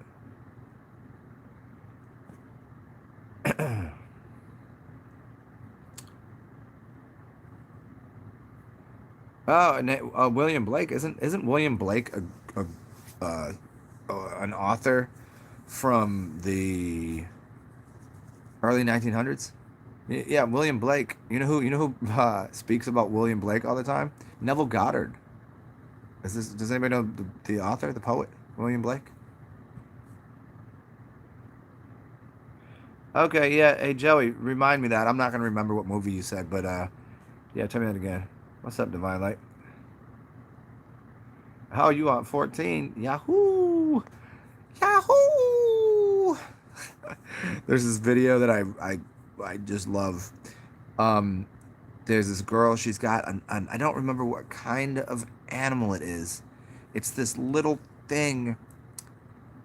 Um, I'm trying to remember what type of animal it is, but it just gets me because she goes, "Can I get a Yahoo?" And he goes, "Yahoo!" It's this little. Oh, it's so cute. It's so adorable. I just used to listen to it and repeat, and I can't remember what it is, what kind of creature it is. Anyways. If anybody knows if you've seen it, you know it. You'd be like, yes, I've seen that. Son. If you find it, send it to me. Tell me what it is right now. She goes, can I get a Yahoo? And he goes, Yahoo! So great, so great. Yeah, Kobe obviously is the most important person that's ever lived by far. I mean, obviously. I mean, shit. Didn't we have to do something special on August 24th, too? I mean, that was 8/24, right? His numbers. Oh, yeah, and you know, this is the kind of fucking dead idol worship that people have. Oh, fucking jack me off. Biggie Smalls was the greatest rapper alive. Tupac, it's okay.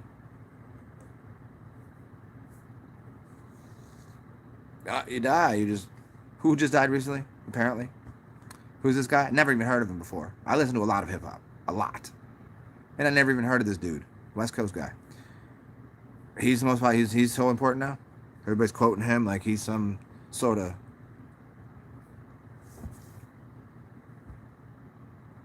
Man.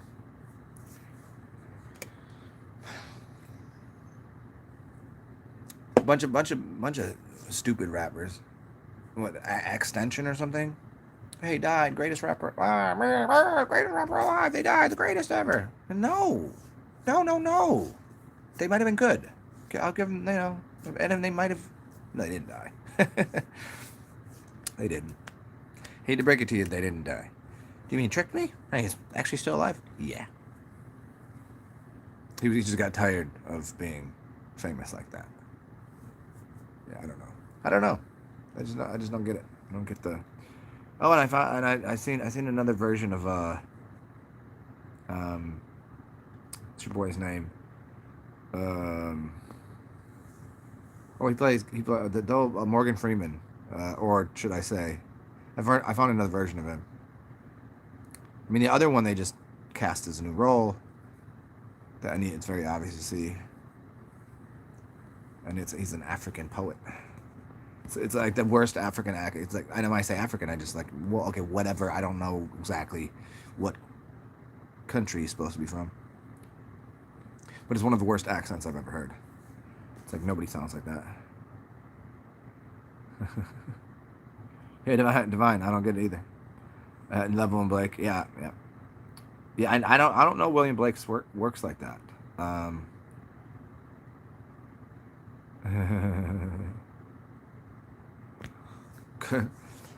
Did he say Colby? They ground all the airplanes on Colby cheese, Colby steak. Oh, that's what we were doing earlier. I was gonna show you guys who Colby is. He's a white dude from Mateus. His name is Mateus. Here, go look it up. Somebody go look it up. Somebody write this down. Mateus.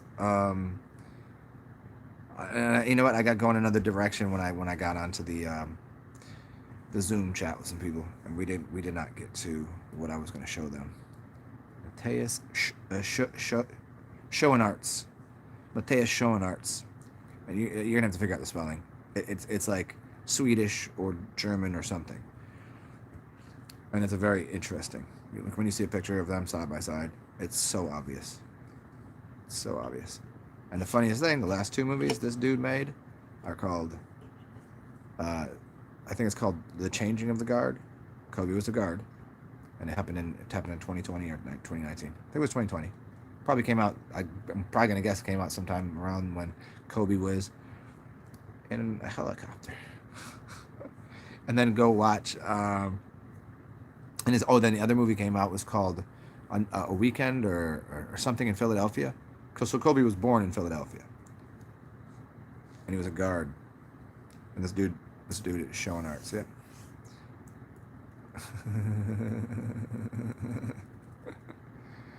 Yeah, I mean, hey, I'm all for it. Divine Hazel, but how can you heal something, of something that doesn't exist? I mean, that's amusing to me. I get it. Like, okay, I'll throw them prayers out there. Except I don't throw prayers at people. I think that's rude. I'll throw some magic out there, but see what happens. I've been trying to inform people like, yo, this is retarded. You need to chill. So yeah, your boy Trump though, he's gonna be out of the hospital tomorrow. It's national news. Only it's possible for 3 days. People are like, oh, see this stupid asshole. Yeah, I got what's wrong with him? Well, they fixed him. With what?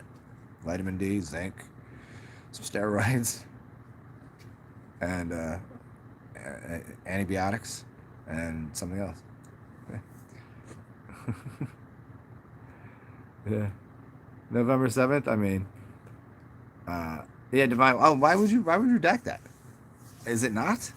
I mean, I'm all for it. I just know I can imagine how you can fix something that really doesn't exist. It's a mind virus for people. I can see it only that way. That's for me. I don't really. Is it a I thought it's been like a nocebo. I think more people have been healthy actually. I mean, they're acting foolish, but they're healthier.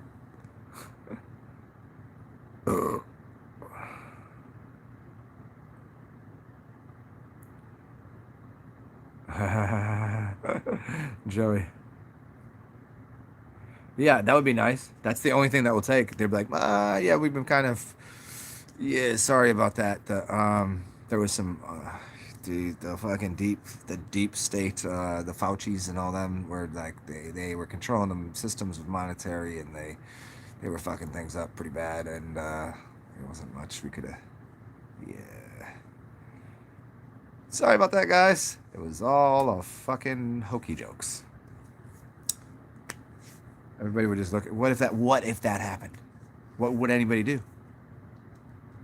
If the media straight told everyone, we've been fooling you this whole time, there is no such thing. This is a serious thought experiment for people. What would happen?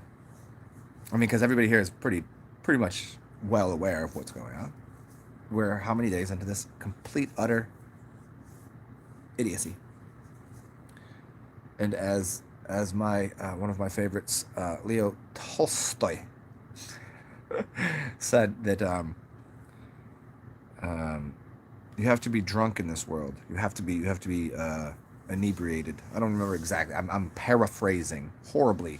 I could find the quote, and if you should look for it, that you need to be drunk in this world because of the level of absolute mockery and bullshit that sobriety will only like the only way you can deal with this world is to be drunk. I mean, why do you think all of the greatest that are poets and artists and musicians tend to have substance issues? Not issues, but it's like they clearly see the world, and sobriety. He basically said sobriety will have you lose your shit. You lose your mind sober. You have to be drunk, because it's completely how insane this shit is, right? So look up that Leo Tolstoy quote if somebody wants to, and put it in there. You'll find it. It should be one of the first ones that comes up. Leo Tolstoy, drunk, sobriety, blah blah. You probably find it. But here's the thought game again. Consider it.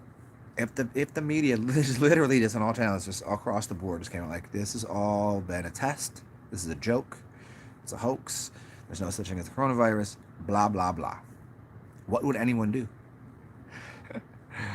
Everybody, you can all take your masks off. It's fine. Everybody can go out and play. Everybody can. What would happen? All the people that didn't wear a mask this entire time, they'd walk outside. They would be chipper and bright as anything. Everybody else would be like, they would have their mask off. They'd be walking around like this. They'd be like, and we wouldn't make fun of them. We'd be like, you got tricked, didn't you? Yeah. Funny thing, right? The funny thing about getting tricked is most people, they can't. It's easier to trick someone in is to tell them that they've been tricked. They won't accept it. But if the media told them that they were doing it, and they're here, that we did it, and we'd be out there just smiling, everybody would be playing, and like, put the hoops back up so we could go play some ball. Certain people won't come out, and then be like, come out and like, is this for real? We can. So I really like, they're not. This is, and everybody just go, what's up? Hey, welcome. You ready to play? I mean, I could see it happening. That's a hard ask for the universe, but the universe will give you what you want.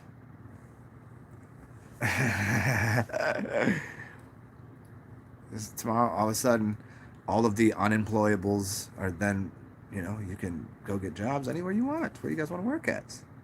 Wages kind of across the board, kind of everyone starts making what they should, and everything kind of balances out, and all was good in the cosmos. Everybody likes happy endings to stories.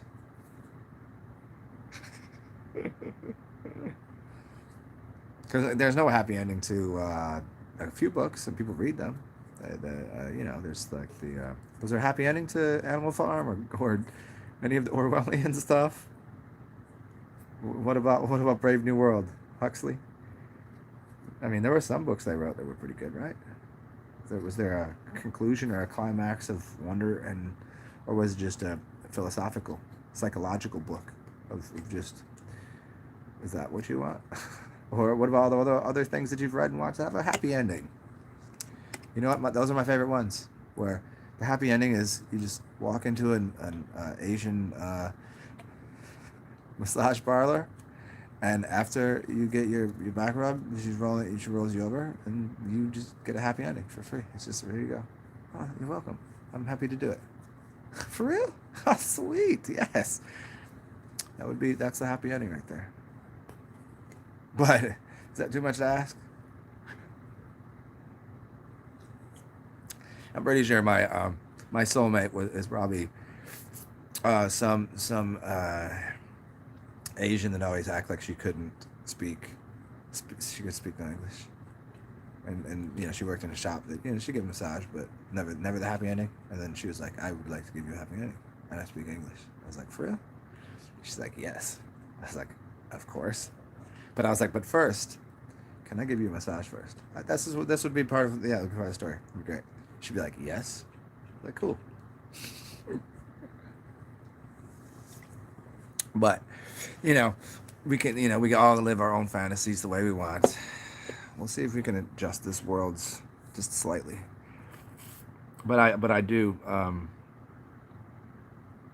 November 3rd. Is it November 3rd? Oh, it happened. Oh, November 3rd. I thought, oh, we're in October still. Damn it. Ah.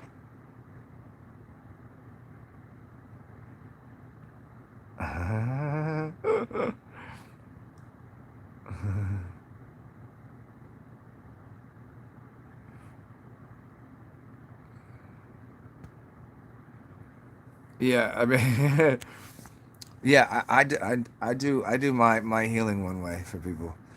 Yeah, it's usually through humor, a little bit of wild aggression from a distance, and edumacation most of the time. Born day is the 4th. Hey, so maybe the world will get fixed on the 3rd at Super Champion. You'll wake up on the 4th, and voila, everything is everything is as it should be.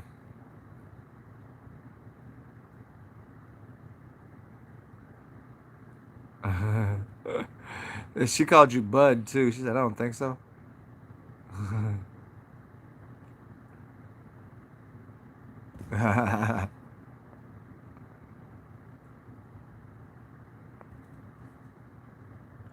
Yeah, I mean, what? How do you? I mean, how does anybody deal with it? So everybody has their vices, but some people like uh, heighten your senses. What? What? For what? Coming out of the cave again?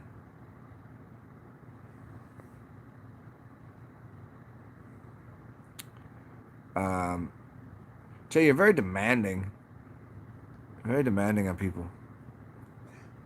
Why would you think that? Ooh. Wow, Jay asking for it. Here's the thing, Divine. I see. This is why I wish there was plateaus to who gets wrenches of different colors. Some people have a screw, Some people have a wrench. Some people have a hammer. Some people have that should be the upgrade to the YouTubes. Yeah. I mean, hey, a Divine Hazel. He's gotten wrenched real good before. It did.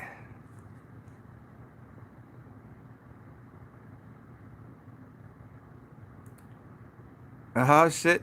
Jay Marley is pawning his sister off onto Larry. Wow.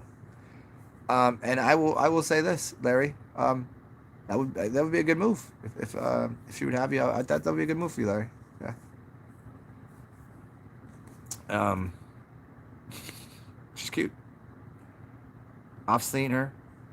She's maybe doesn't have his she can I think she could. I don't know if she could deal with all of my humor, but and you're kind of close to it. You'd probably have to like ease her into the more Larry humor.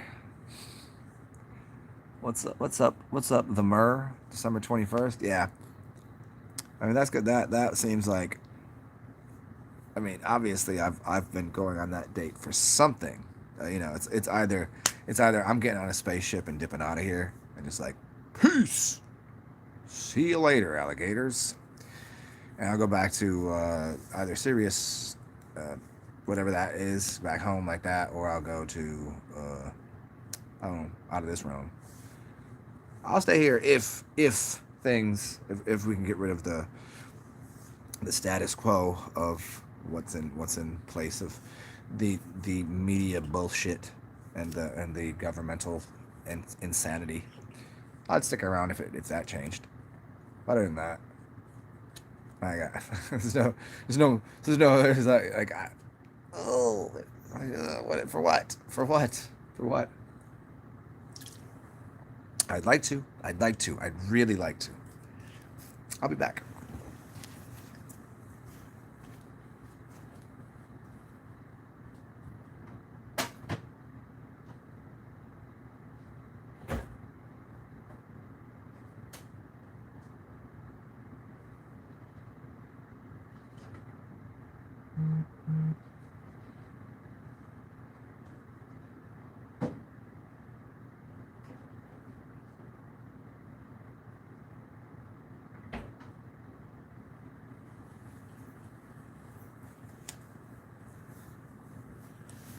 Okay.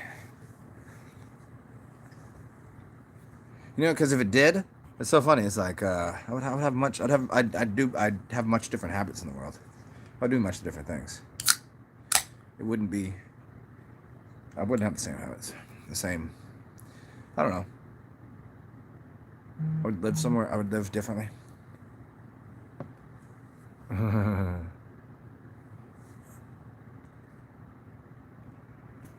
Jay Marley. Yeah, I'm confused at her aggression at you over the fact that me and her should have a conversation. I'm confused about that too. I don't know why. I mean, you weren't on. She came on the other day, and then I muted her because she was having a conversation aside, but we could hear it. So then I hit the mute, and then I don't know what happened. Like, yeah. But other than that, like, yeah, I'm sure we'd have a conversation. I don't know. But I don't really like conversating to people with people. Uh, Depends.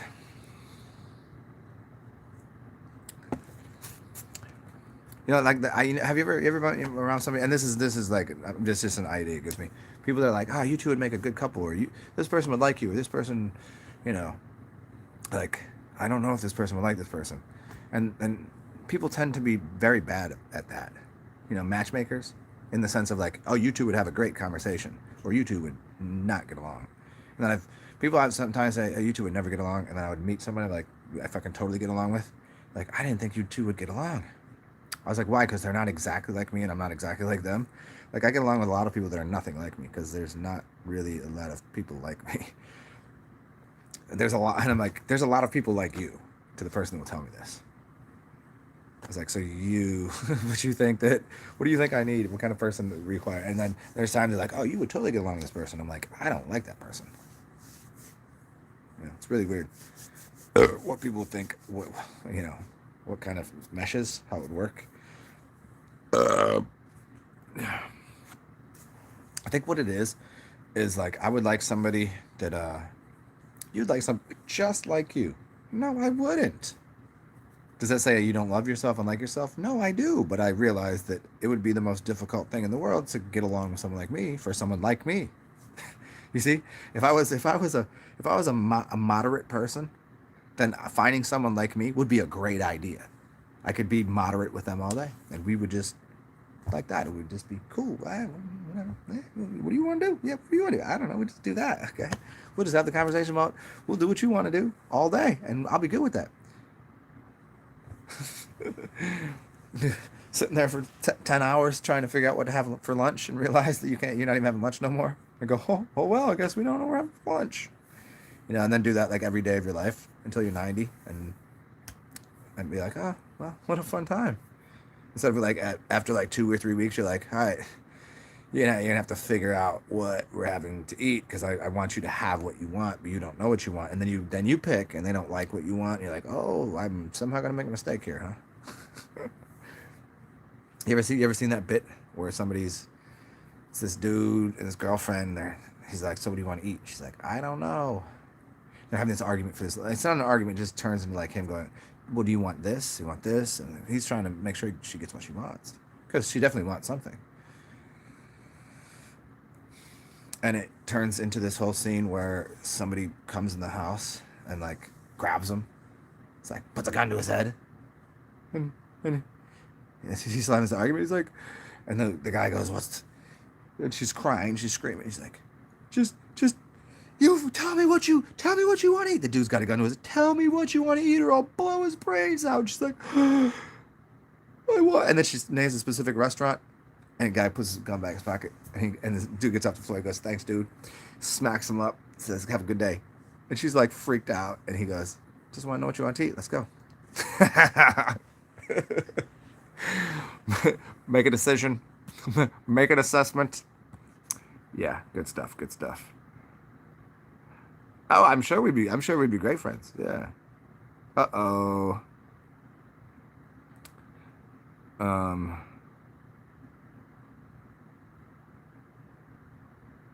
my so I mean my soulmate is probably driving alone wearing a mask. Come pick me up, stupid.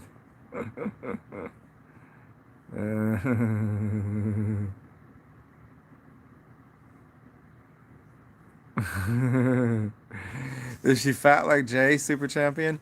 No. She looks like she's in good condition for how many years is she? She's in her 40s, right? Is she? I don't remember. Are you guys the same age? 30s, 40s? I couldn't tell. She's whatever it is. She looks like she'd be delightful. Yeah. I didn't really get vibes of like if she'd be good in the sack. I couldn't really tell, and I didn't get a whole view of her whole situation going on. But from her face, she's a she asked me the question, would I believe that she's related? Those two are related.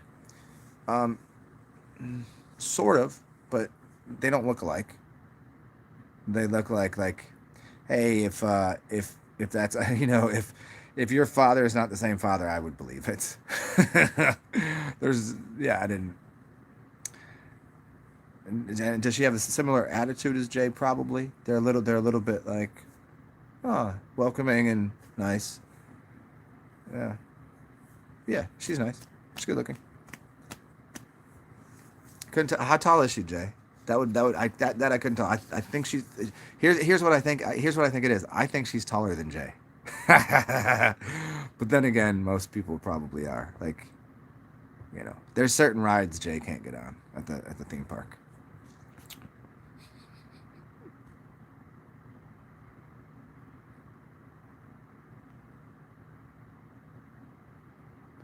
She's lean, mean, and yeah, she's lean and mean. Yeah. What's up, Dave? uh, okay, I will date your sister, Jay. You know what's so funny? You typed that the same exact way you would say it, Super Champion.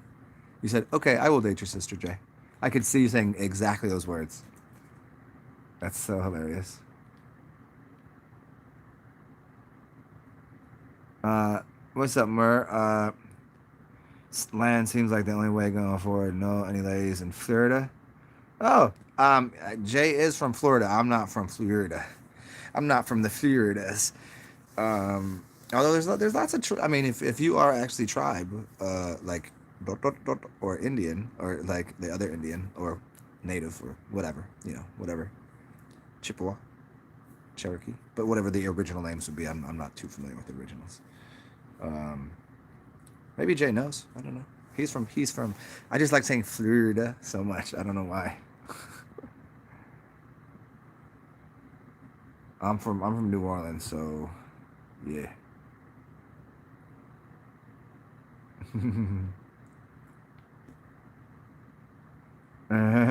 you tell you tell them that's too assertive. Yeah, force it. Oh, dude, yeah, two people like me. Well, because here's why it's too much. Because there's literally at least four people like me right here. I don't have split personality disorder. I'm not bipolar. I'm at least tripolar. I'm a tripolar bear. Probably a quad personality, because I have Gemini in two parts of my chart, and I don't mind expressing different aspects of myself. I don't mind the feminine crying aspect. If crying is always feminine, but it's whatever. And I don't mind. If you want to knuckle up and throw hands, let's go. It's not gonna bother me. You know. So I did I'm being nice. I like cooking and making things and being creative, and I don't mind like kicking down somebody's castle, their sandcastle. You know what I mean? I don't know. There's just all aspects to it that I'm not really uncomfortable with. So if you add that like on the multiplier, that would be tough. I don't know what most people would do. A female's then? I don't know. That would be really weird. I've met some chicks, um, that are on the same birthday as me, and actually one that her name is Christy Christ. Hilarious, right? And she's also a Gemini. Not the same birthday, I don't think, but Christy Christ and double cross, right? And she's the inversion of me in the sense that, um, I don't know. She leaves things doors open, and she leaves cupboards open, and she's not very self aware, really. I don't know. Like, I haven't seen her in years and years. I knew her years ago. She was really cool. I had a lot of fun with her. Really cool person. Um, Never got in a fight with her, which is really odd. Um, Maybe because we never had intimate sexual relations. That could have been part of it. That there would have been too much there. But yeah, I couldn't even imagine what a girl, like a chick like me, would be like. I mean, I've been with chicks that are uh, okay, like all aspects of it, like funny chicks. I've been with funny chicks. I've been with chicks that are assertive. I've been with chicks that are like, all the emotional. At the end of the day, like, never one is a complete one complete whole. Mm. Speaking of whole, holy roller, ding dong.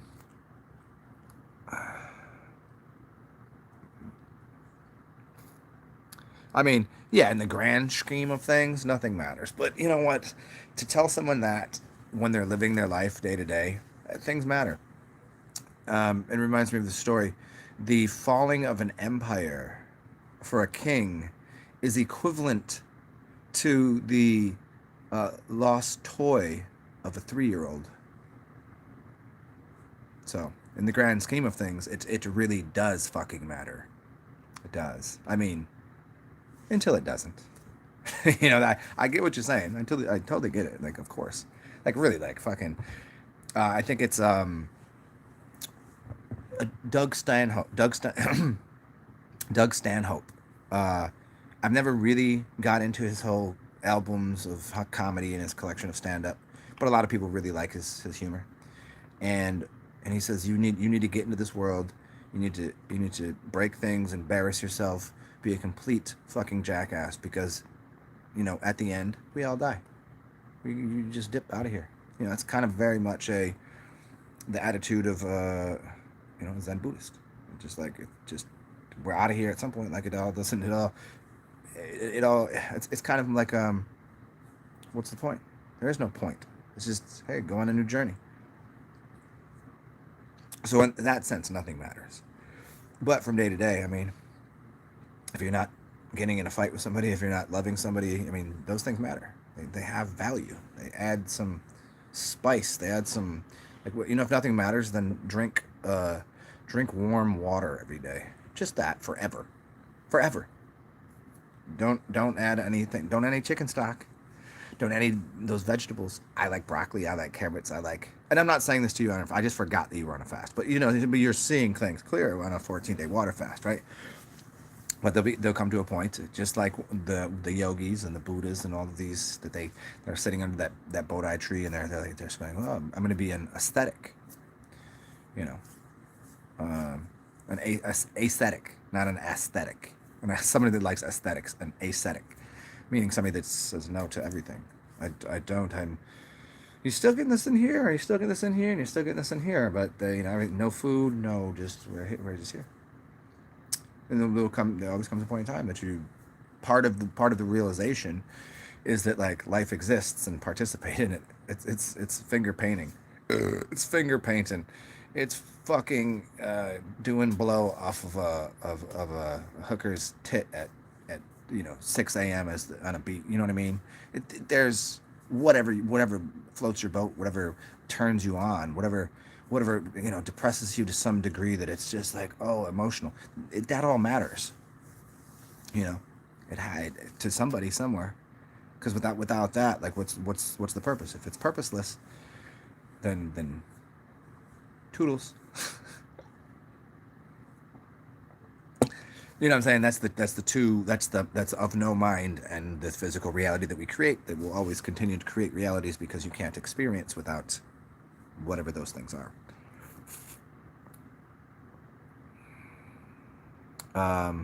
Your age then, behave? What are you talking about?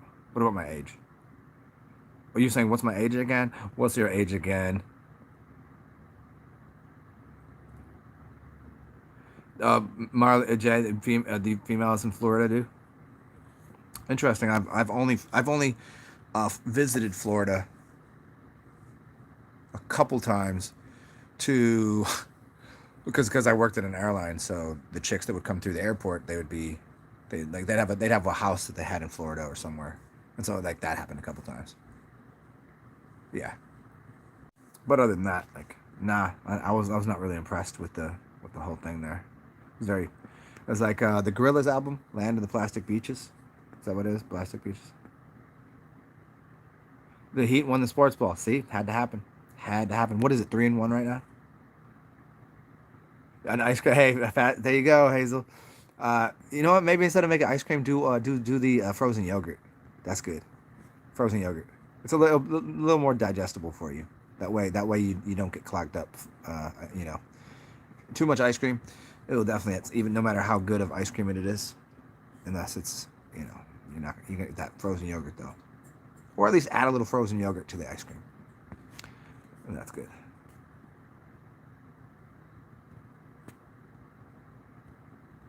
Charles Manson vibes. Yeah, that's that. Yeah, he's a smart dude. And his character that he played, he's Charles Manson's character. If anybody believes those stories about Charles Manson, so silly. uh, you had a nice conversation with a masked woman at the laundromat today. Neither of us talked about masks. Did you have a mask on, Larry? She had a mask on at the laundromat and you didn't have one. Or you both had them. Because that's a very important construct there.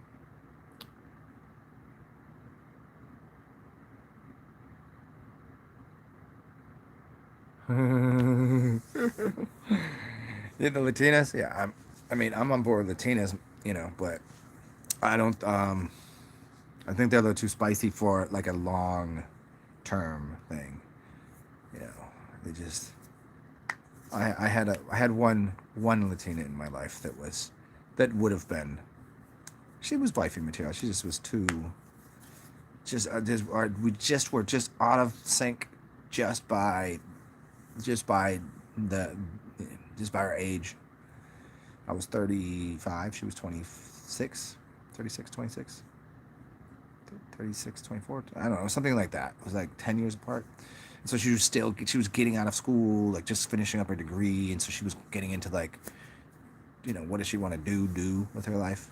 And I was like, already kind of me.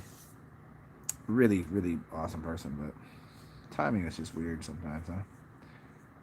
Stanhope is pretty good. Dave, one of me is enough. Yeah. Yeah, I understand.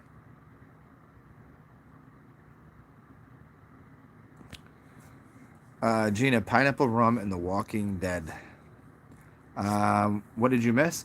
It's been apparently Zen Comedy Hour, or 2 hours. It was me going into 15-minute rampage about funny things, and then turn into let's just see what kind of funny shit I can throw out there at you.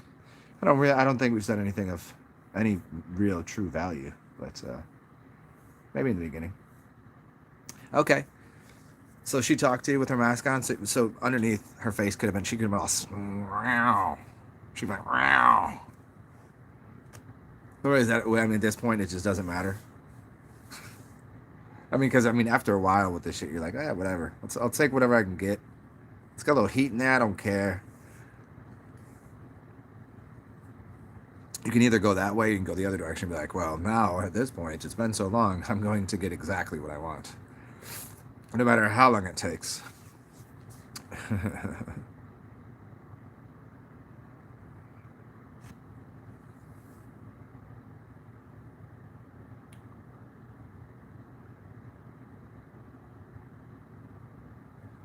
A maze from the outside to the center. It was French. A labyrinth. You're saying a labyrinth? I mean, I don't think that's how the. I don't know what the French would call it, but I mean, you're talking about labyrinths. And there's a specific. There's two kinds of them. One would be, well, the Greek would be like the way they make. Well, you could design labyrinths in a couple ways, but it's like the original ones were, you got the Irish, right, and then you have it's like Celtic knots and stuff, and the other ones were. I think there's the Irish origins story, but then there's also a lot of people say nah, it goes back to Tamil, and it's kind of a sister language to Hinduism, like what the Hindus would speak. Well, what's that? I'm just sorry, I'm drawing blank. But like the Hindu culture, they would use labyrinths as well. I don't know where the French fit in all that. Yeah, super champion, too pretty, so pretty. Oh, that's that. See, look at. I'm gonna quote another white man can't jump line. When what was it? So Sydney is character by what the hell is his name? Um, Wesley Snipes plays Sydney, and he would say, "Sit pretty, so I'm so pretty." And then when well, I forget now. I can't remember what the guy's name is in the movie. Woody Harrelson's character, he was making fun of him. It's pretty, so pretty. It's just amazing. I might even watch that movie tonight. See, because that would be a little more easy. Little. I do want to watch They Live though, because I just haven't seen that. And so, super champion better not wear a mask or I'll kick your ass. And that rhymed too. So what do you mean, hey Gina, pineapple rum? I don't get from the pineapple rum. Pineapple rum diaries? Let's see what time it is. Let's see how much. Oopsie. I could probably have one shot and finish this beer with you guys, and then I'm gonna put a movie on, and I will share the movie with you if you want. But I kind of want to. I've been enjoying first time. So I think I get one quality night of sleep a week, and the rest of it is I don't really sleep. It's fucking crazy, dude. It's fucking crazy, dog. And I enjoyed my last night of sleep. I slept the whole night. It was awesome. There was no like the other night I was like I finally got to sleep. I was just like that that sleep where you're just like I just want to go to sleep. And I do all the breathing and I know how to get into meditation, but it's just not really functioning to get my body to sleep. And as soon as I get to sleep, 20 minutes later, not even. And so my window was open because I was getting some fresh air. And yeah, it's like 3:30 in the morning, 3 o'clock. I don't know. And there's the garbage man. Decided to go get garbage at the place at 3 o'clock in the morning. 20 minutes after I fell asleep. I was like, cool. Now I'm wide awake again. So we're out there for like 10 minutes getting garbage. Because there's like 3 giant garbage cans. I'm like, well, I'm going to go around and grab some other shit. Crazy. Anyway, so if anybody wants, I don't know about all of you. I know that Jay may I don't know if Jay will participate. I don't know where he is right now. Super Champion definitely will. Divine Hazel's on a water fast. Gina might. Do you say maze? Yeah, labyrinth. Oh, but the reference of France being related meant anything to. Oh, being related to France. No, I mean La Fleur de Lis, but that's not really. That's well. Okay, look at. Here's why you said this. Fleur de Lis. it's a maze. Okay. Hey Dave, I'll help you with that. I'll put some shit out there for you. I'll do some magic for you. Just give me a second. So the corn is a maze. So the fleur de lis is really a piece of corn. It's a stalk in the middle and then the 2 leaves, and they tell you it's something different. I believe, and it seems to be, that it's a maze. So M-A-I-Z-E, and it's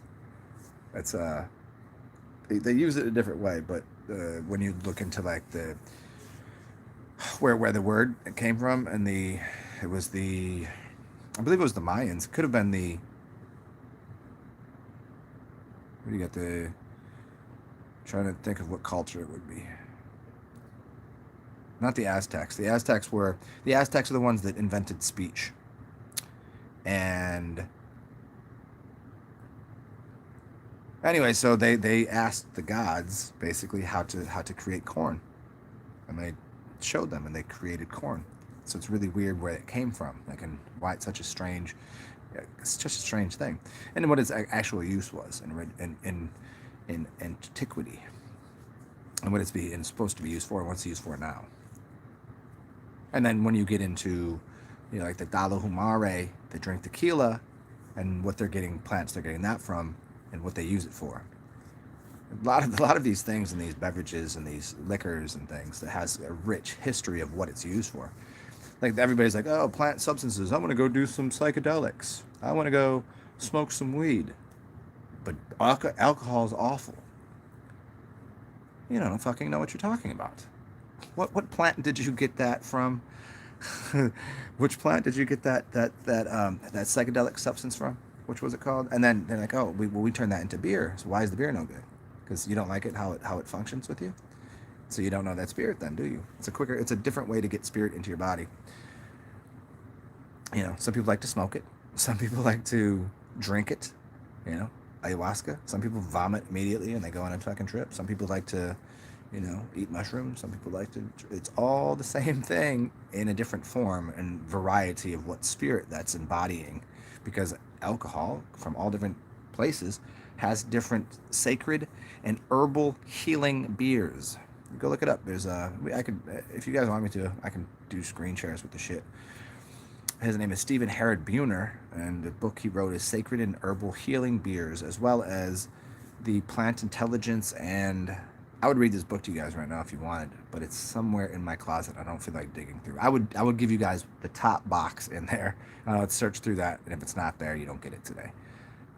The other one is called Plant Intelligence in the Imaginal Realm.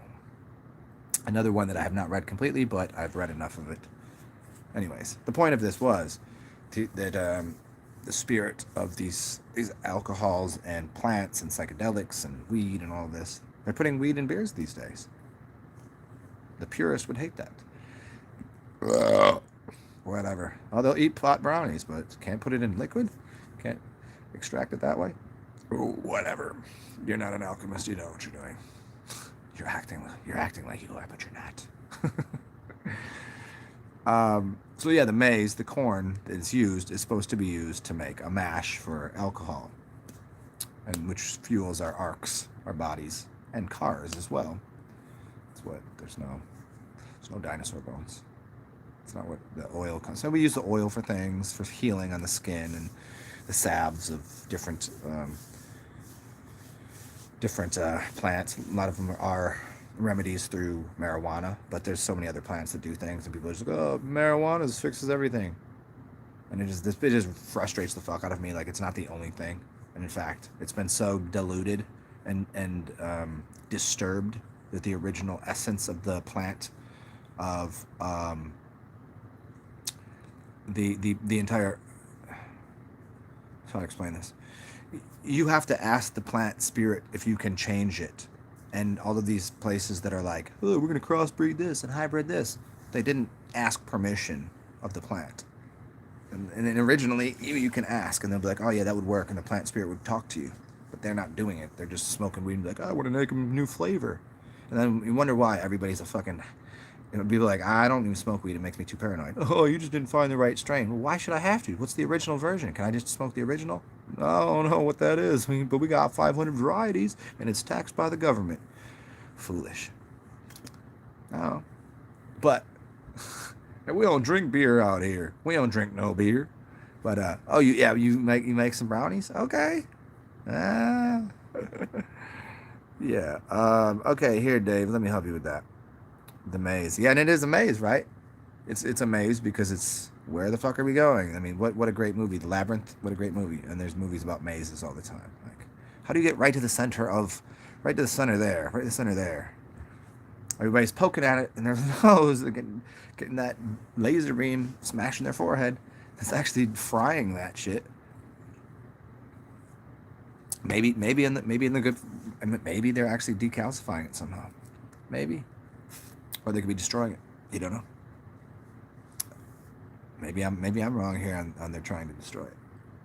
But seeing as the tenure of these people, go to the left. Go left. Okay, left. You mean your left or my left? Which one? So here you go, Dave. Here's the breathing pattern. It's 4, 7, 8. Is that right? Yeah, 4. Okay, 4 seconds in. Now most people, I think it's 4 seconds in the mouth, and then hold for 7, and then 8 out the nose. You can try it each way and see which one. I think it's 4 in the nose. Hold for 7.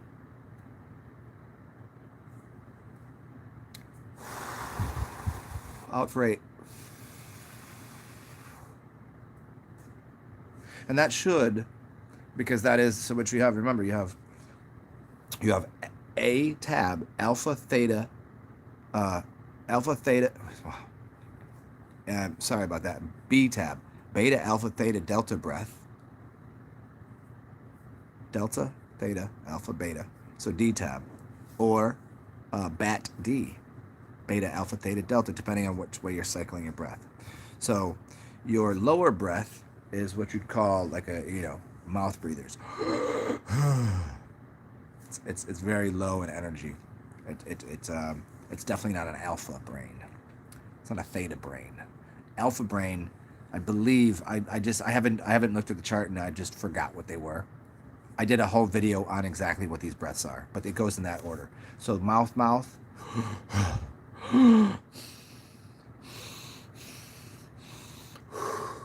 So one way is that last one brings energy down. The other one brings energy up. Bring into the lungs, and then out of here. It's got to go that way. And then here is the highest breath, which is alpha. So you get alpha. It's an alpha breath. People, when you breathe, you're like, you got to do something. You need, it's all in your head now. So the breath I think that you want is in your nose, and then out of your mouth is going to pull that energy out of you. So 4 in here, but breathe in heavy. Hold. Out 8. You can try just doing whatever feels comfortable to bring energy out of you, but it's 4, 7, 8. Yeah? That's the breath. You should try that a few times. And then go to if you go to my channel and go to my playlists, I think they should be publicly available. All of my playlists. Not all of them. There's a couple on private. I don't know why. I'll unlock them. It's just they were on private. I just didn't leave it on public.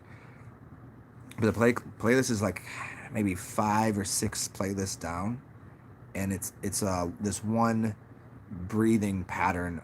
It's that breathing pattern, that cyclical one on repeat, which is the mouth, nose, mouth, or mouth, nose, mouth, and it gets you to a gamma state. So you're doing the alpha, beta, theta, delta breath, and then alpha, beta, theta, delta, whatever. It doesn't. Yeah, it's theta, beta, whatever the fuck whatever order it is. Sorry, I'm trying to visualize the chart, and I keep which way am I going here. And they're all connected with different. So they're all connected with different cards, with different seasons, with different cardinal directions. And I'm just lost on it right now. I got too many things. I got too many windows open in my head. I feel like Joe Biden trying to talk. It's like 80 windows open in my head. And I'm trying to where's the music coming from? So if you go to my list, it'll be a picture of, I can't remember the name of it. It's like a flower. It's like yellow. It's like a flower of life. And I think it's just called breathing or gamma or G breath. Look for that one. And it's just that on repeat 7 times. Awesome video. And that comes from Core Birth. Core Love, not Core Birth. Core Love. You guys know Core Birth. No, Core Love from years and years ago. And yeah. Good stuff.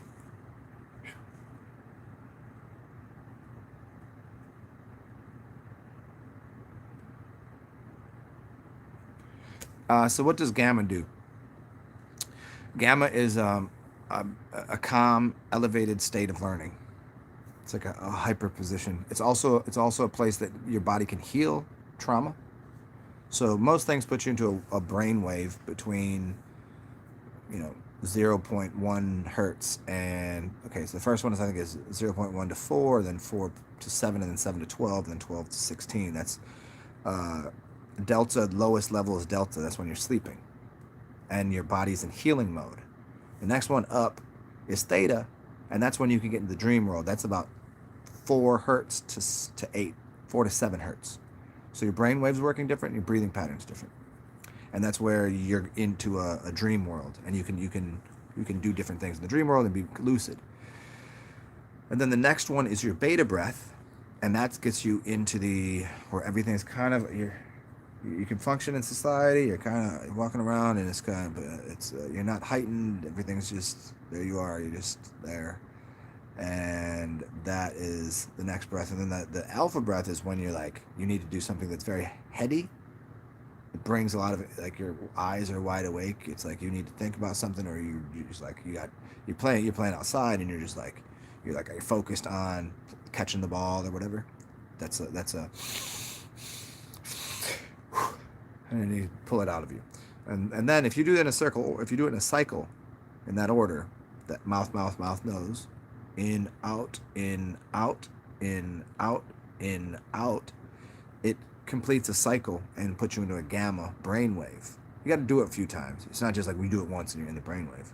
You have to do it a few times, and the breathing pattern will put your brainwave into a place of gamma, which is heightened learning and also emotional healing.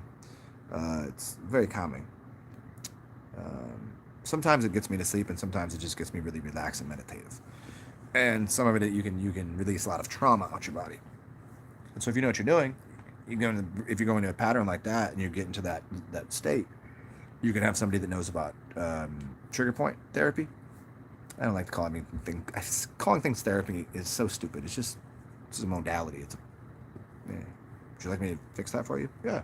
Breathe this way, and then have somebody that hurts right there. Okay, now they'll push in a couple spots, and that's sore right there. That hurts. Okay, what they're gonna do is they'll put their finger there, and okay, now you go through this breathing pattern, and then as you're doing it, then they're gonna put pressure on it, and then they say, okay, now take a deep breath in, and they're gonna push harder, and then hold it, and then you're gonna release it, and as you breathe it out, that whole knot will go away, and you're holding trauma there. It's very effective. Very effective. Along with the gamma. The gamma is a key into that a lot of practitioners don't have you do. They do trigger point, but they'll just have you relax, you calm, and then breathe in, pressure, breathe out. It still works, but it's easier to do if you do the gamma breath. Make sense? And just doing it by yourself, you can get into meditation or learning modes easier.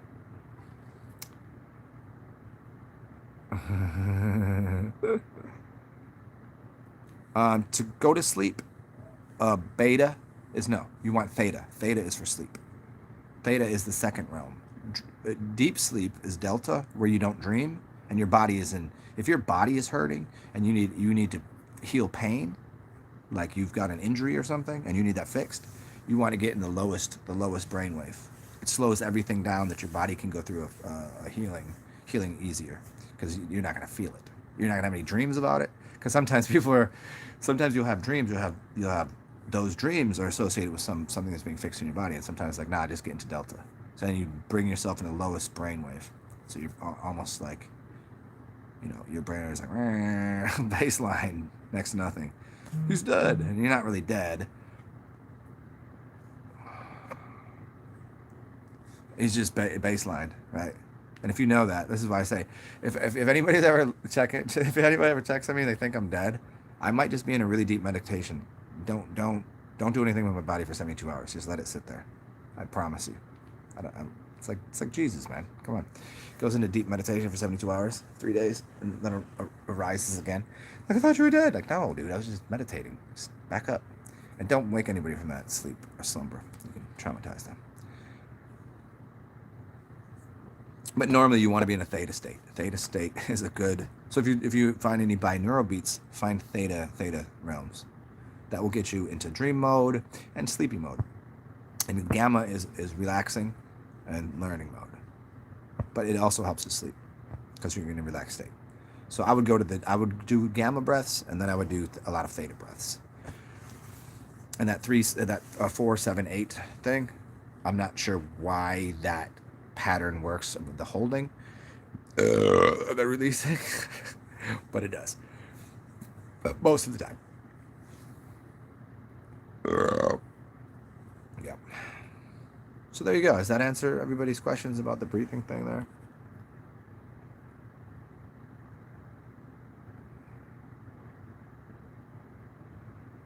Gina, alien tech. A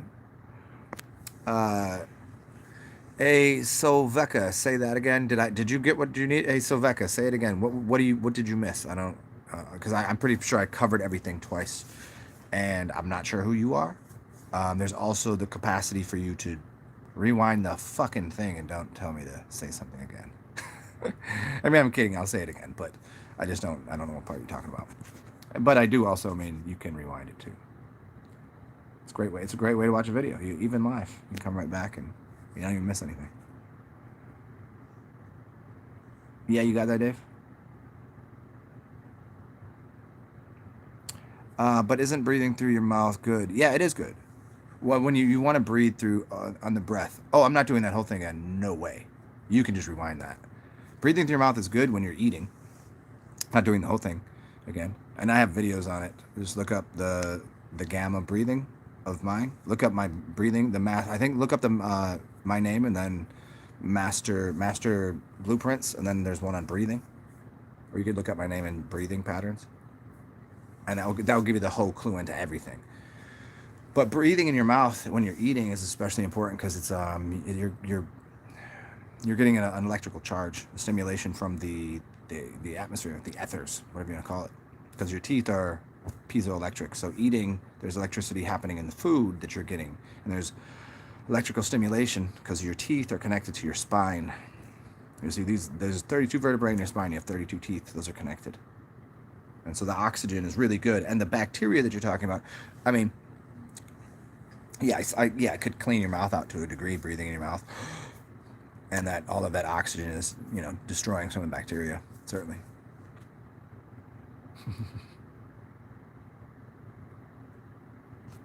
What are you talking about, Gina? What's the pain?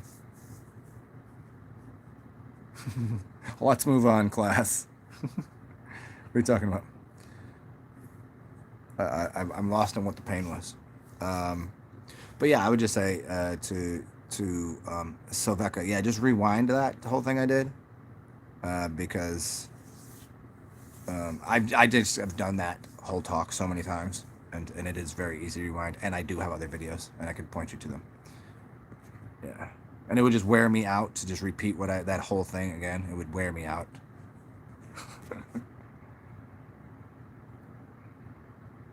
Oh, you're welcome, of course.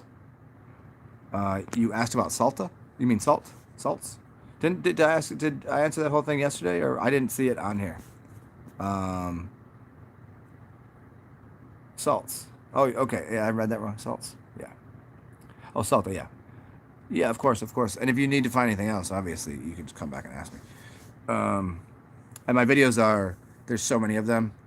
Have fun. You'll find what you need, I'm sure. It will find you, I guess. Salts. You know how many videos I have on salts, Gina? Dozens. Literally dozens. Talking about it in many different ways. The moon matrix, women's periods. So there's a plethora of other videos that it's included. Some of them I'm talking about salt in water. Some of it it's me being like, somebody asked me again, and I'm like, dude, just watch this video. And they're like, but what about this? And I'm like, oh, I told you to watch the fucking video. And then they asked me again. I'm like, all right. And that was when I was a little more like, I would just redo a video and tell you like hour video for people. And I'm just like, man, they're already there. All the salt ones. But I'll address the salt thing from now on then, but it just tends to be like a subject that I've covered redundantly for people. And at this point, if you're new here, I'm happy to talk about it. If somebody that I've known for a while, I'm just like, y'all know how to find that. There's salt. It's just inorganic versus organic. So you need salts. The salts for the body are very important. We could get into the cell salts and stuff. Very important, but you just got to get them organically, that kind of thing. The salts in your body are from where you are in the womb. So the astrology is very much, you're taking all of the energy from where the sun and the moon are in the sky into the mother's womb, and it's creating you with those energies, and you're missing 4 of them, or you're missing. So you it depends on when you're born. So you're missing that 10th, 11th, and 12th. Those 3, excuse me. So those are, so you've got your major sign. Your major sign would be the one you were in twice. It's your birthday. So when you were birthed is actually, you're connected from head to toe. So you know that head to toe thing? Well, that's connecting with 3 things out. And here's, if you're an air sign, there's an air sign here at your toes, and there's an air sign at your head. And then you're missing the fire, the earth, and the water. I mean, you're not missing, you have 3 of them, but then you have to find those other 3. And those cell salts are what tend to be deficient in people. Does that make sense? I mean, if you've ever seen the cell salt charts, that's he's right on with that.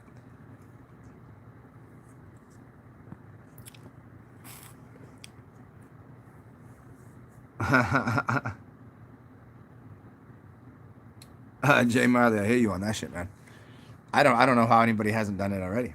It's so far beyond ridiculous. You know what? But you know what, Jay? You know what though? You couldn't. I'll tell you why you can't. Because it's only a suggestion. It's just a suggestion by the media. They have not scribbled that into law. Nobody has. So I'm pretty sure, like, it would be great if somebody did, but I'm pretty sure someone's come up with that idea, and you'd be like, I can't really. It's a suggestion. You then it would be like more on a. I don't know who do you. Who is the lawsuit against? I mean, shit. I mean, at this point, like, all the media stations should not. Everything they do is completely fucked, right? We've established this, but then nothing's happened. So you think this would be like, oh, the straw that broke the camel's back because of the mask shit that they're bullshitting about? I mean, but what's in cahoots with that? You got what's called science, but I got science over here too. I got science guy. You got Bill Nye, the science, the uneducated, misinformed, non-scientific guy, and here's gravity, and I'll drop the mic guy. Get those actors, okay. And okay, then you got these. Okay, but then you do really truly have scientific experiments done that will say, well, it's stopping these things from happening. But then if you look on a box, it says right. But because it's a suggestion, I don't think that would hold up. I don't think anybody would. Even people that would go, I get what you're saying and I agree with it, but you probably find a lawyer that would consider it. Even the ones that believe in it and don't wear masks, they're like, I've thought of that. I can't do it. What are you gonna sue on the grounds of suggestion by people on news media? Yeah, I hear you, man. I mean, I hear you in the class action thing, but again, who against who? Against what? You can't. That's the point. I'm on board with the idea, man. And if you can, fucking go for it. Get it done with. Fuck them. I mean, it needs to, but the only thing they're putting class action lawsuits out for is some people who. When's the last time your crotch got burnt because your coffee was too hot at McDonald's? That's what works. Wouldn't work trying to overcome an entire pharmaceutical. They've tried. Okay. The vaccine thing, take down the whole pharmaceutical establishment. I ain't going nowhere. What are you gonna get money out of it? I mean, cool, I guess, but they're already destroying the economic system. What are you gonna get out of it? it's. I hear you. I really do. It makes a lot of sense, but I just think because it's only a suggestion, you can't sue the government. The media isn't even really held responsible for anything. Obviously.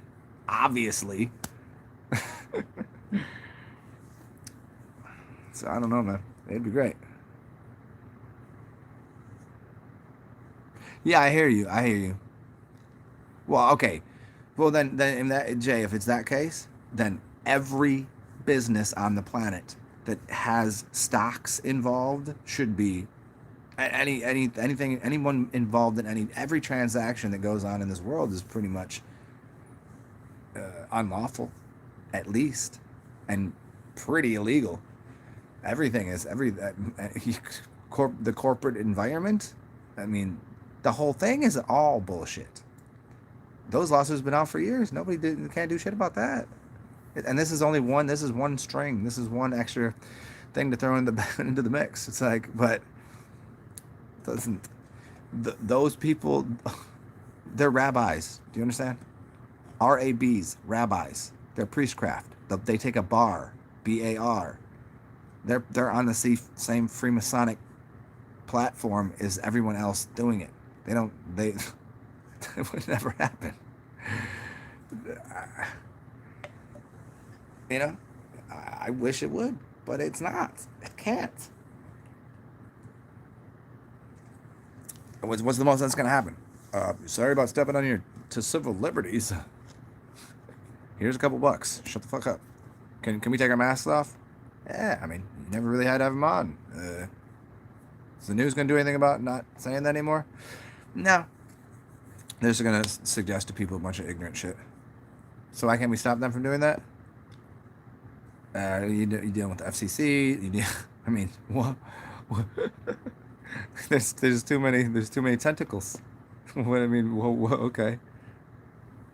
So we're cool with the Facebook doing the shit that if it's cool with that. Oh, free product. What are they? It's a free product for you, right?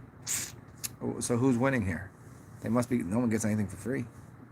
I mean, isn't that kind of weird and it's kind of strange? Like, who's ever gonna read all that? You agree to a contract that you can't read because you didn't read this is Willy Wonka and the Chocolate Factory. Remember when he goes to the fine print at the bottom. You here, sir, if you would read right here, and then he goes through everything it says, but it's like they wouldn't have time to read the whole. That's the game. It's all in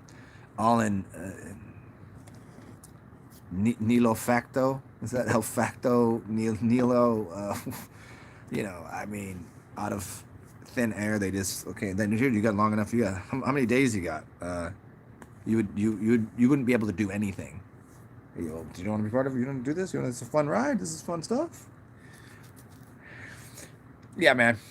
So let's move on with this. I mean, I hear you, but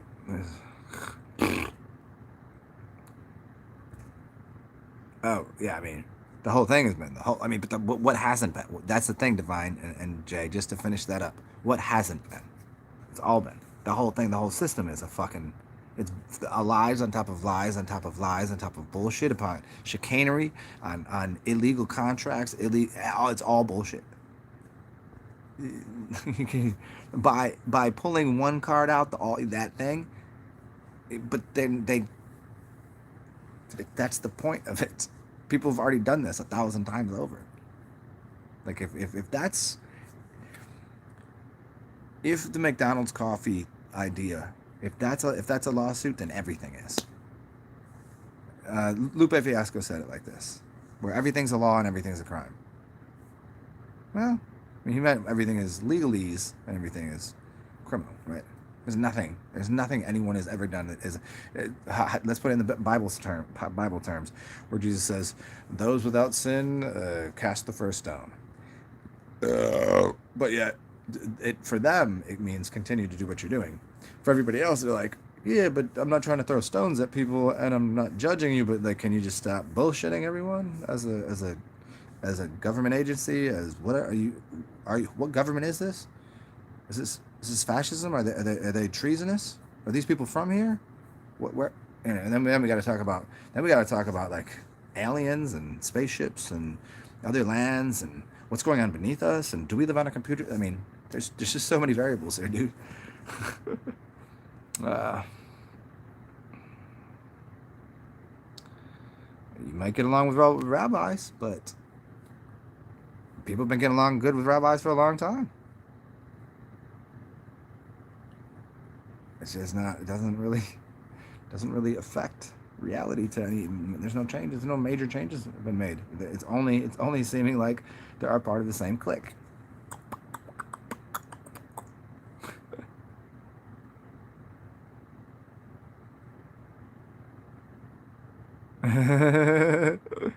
Yeah. Good day, sir. I said good day. I know. Hey, Gina. Yes, yes. I know. So good. Okay, let's move on to the wonderful world of witchcraft and wondering about wands and witches, and even the book called The Magic Wand by, I believe it was. Does anybody know who this was? Hilton Hotima. Is this right? Did Hilton Hotima do this one? The Magic Wand? No. It was could have been. Trying to think of what it was now. Is it another HH? Yeah, it was Hilton Hotima. Yeah. I thought I was mixing up with Herman Hesse. Him and Herman Hesse did. Okay, Hilton Hotima. The Magic Wand. Look up that. Look anything Hilton Hotima. We'll discuss that. The Immortal Cell, the original Immortal Cell. It's a good one.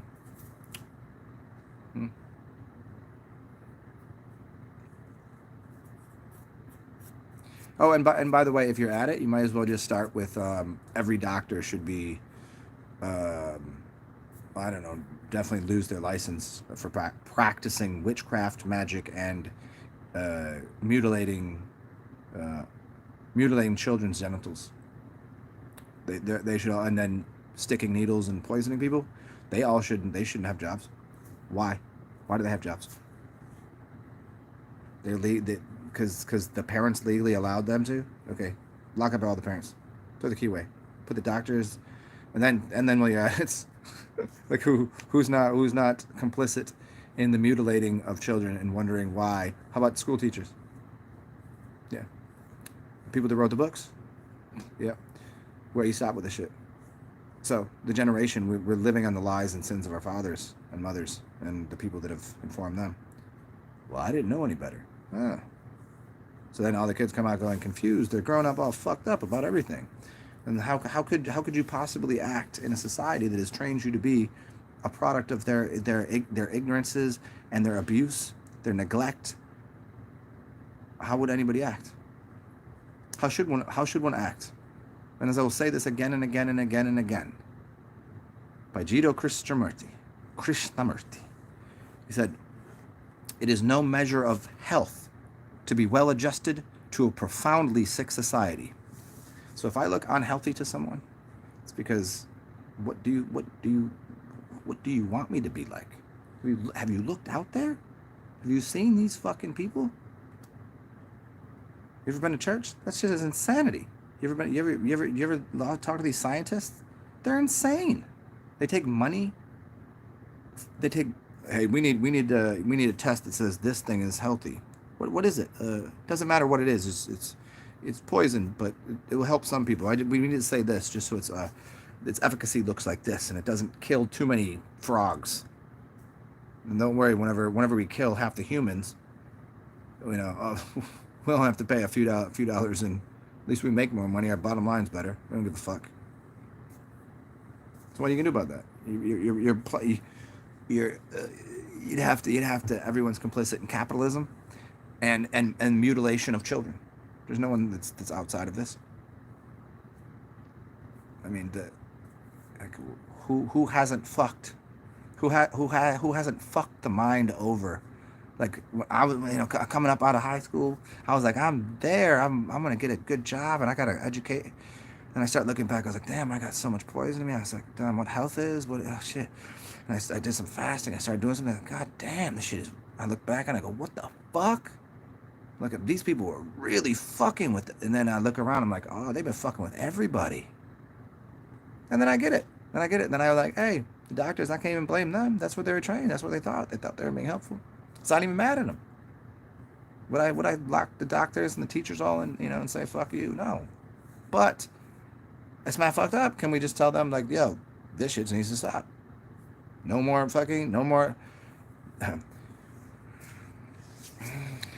no more vaccines for children. You're all insane people. Stop that. Stop sticking needles into babies. Is that okay? Can we say that? Is that okay? Because you remember in nature, when all these animals are born, they don't need vaccines. They're doing perfectly fine. They've been around for a long time. They're super healthy. How'd they manage to do it? Sit there, have a baby, drop it in fucking mud. Baby gets up and starts walking around. Here's some milk. We out here get some sunshine. They don't wear shoes. Hey, can we stop? Can we stop fucking people's feet up? Can you stop making these shoes?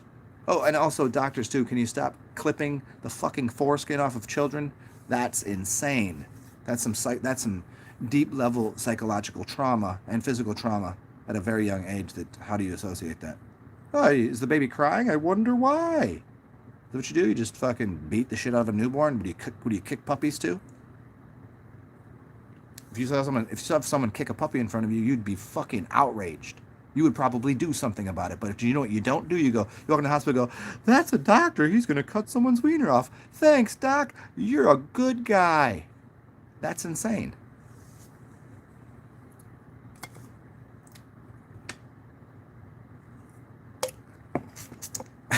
I mean, it's not like no one's thought about this. It's not like no one said this out loud before. I'm not the only person to say this.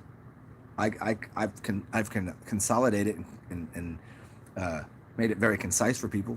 All of the traumas that have happened to so many people in so many ways. Nothing gets changed. Maybe it will.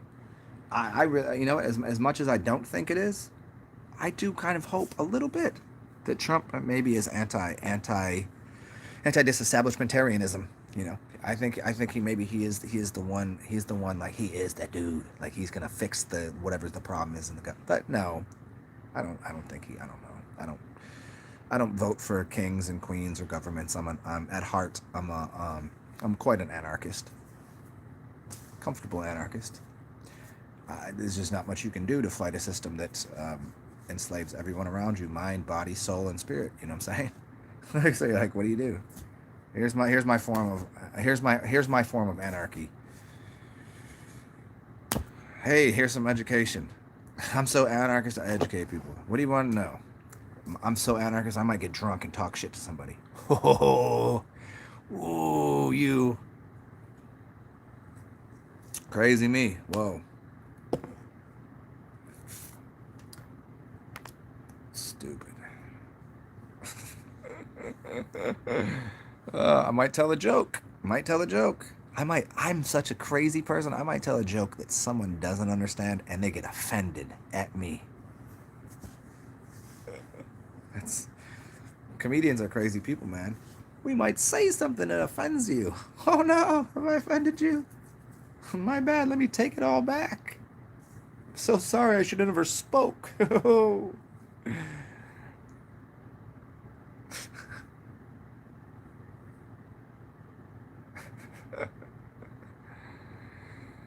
How dare you not say exactly what I wanted to hear? How dare you not say what I needed you to say?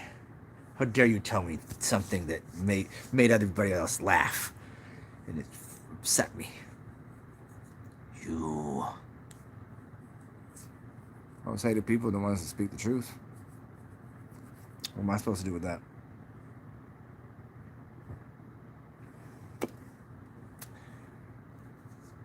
I might be wrong sometimes, but it's my truth. It's my truth.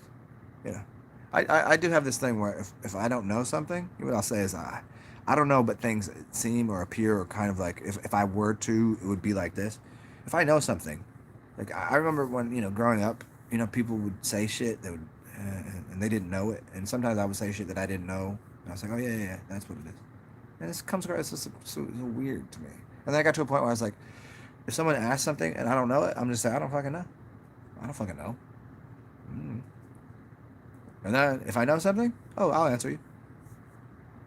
But if it's somewhere like I kind of seems that way, but I'm not sure, I'll say that. I'll let people know. You got 3 varieties. It's either I don't fucking know, or it seems like it might be like this, or it's definitely like that. You should probably do that. I'd put most of my. It seems to me to be that's the proper thing. Yeah. Seems to me that I'm not going to eat this aluminum can, but I'm going to drink what's inside of it. Seems a little more reasonable to do. Now, Goats, on the other hand, they want to eat the aluminum can. Me, I'll just drink what's inside. That seems like a right choice, right? But when I look outside, I see a lot of people trying to eat aluminum cans. See, that's a she's placing the can eating people. You know what I mean?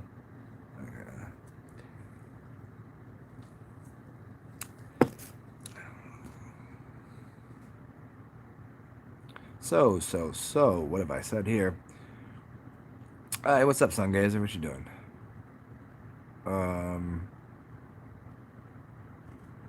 Yeah. If you want to cut my dick off, ask me when I'm at least old enough to realize, like, hey, is it this thing?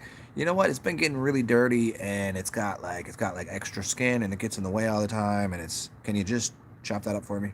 Thanks. Somebody wants to go for it. You want some big hoop earrings? Can't even get your ears pierced, which is it's just cartilage. This doesn't even hurt. Like, you get your ear pierced, it's like a pinch, right? You can't do that until you're 18, but they cut your dick off right away when you come out the room. That's weird. It's a so that's the what priestcraft is that? The into mutilating, and then they're talking about the pagans and the Mayans if they're doing something crazy, and they're mostly earth dwellers, vegetarian. Man.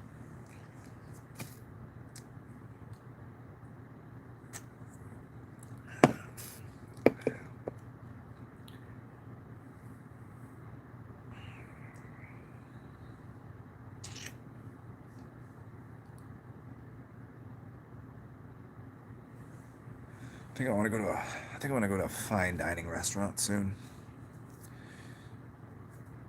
and eat with my hands. Like, I'm talking like white tablecloths.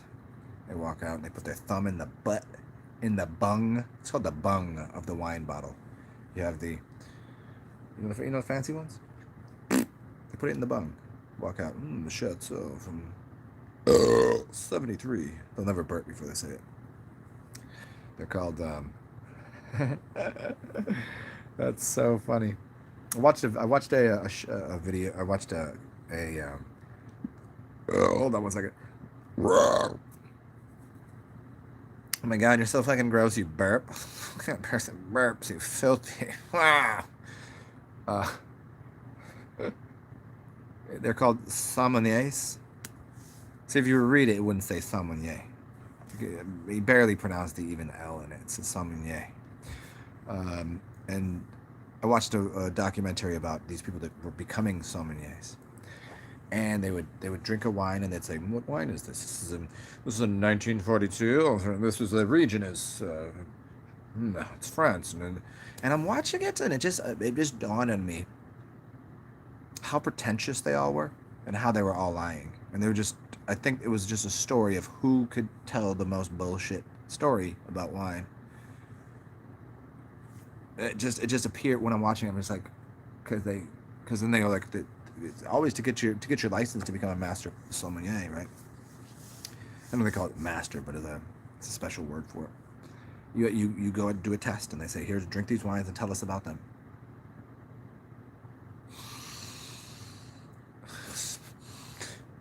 All right, and somehow they're gonna get the region, the variety.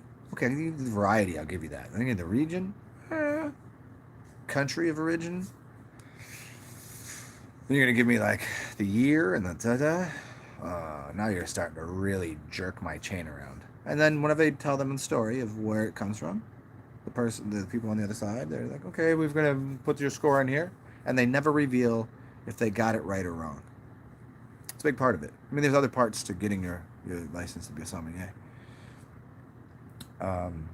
And I just think it's how well you sell a story, because you certainly know the difference between a red and white. Anyone can know that. Easy enough to tell.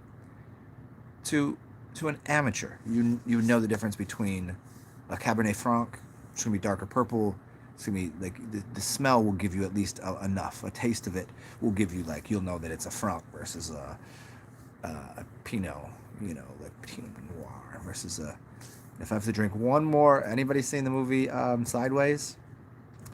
Cabernet, Cabernet. You'll know the difference to that degree. But then to specify like just to do that specificity,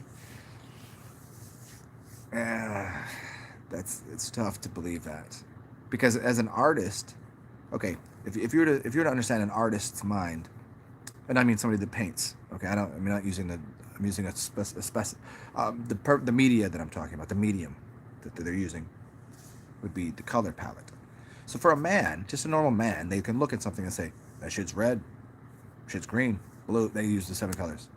It's because they don't have they normally don't have the vocabulary or the care to look at something where a woman will say, that's burgundy, that's red, it's kind of ochre, and can go through their variety of colors that they'll have is about 21, where a man's is 7 colors, because they're not looking, they don't pay attention, and they don't have the vocabulary. Even if they had vocabulary, they're not paying attention. A woman really pays attention. She wants to know which color fingernails do you like? What color do you like here? Now me, because I enjoy colors, and I know that someone painting their nails, they'll like that, and they want it to understandably match their dress. They don't want to be off by a couple of shades. Have you ever worn a black shirt and black pants and it was off by 2 shades? It's very noticeable, and you look stupid. You can't do that.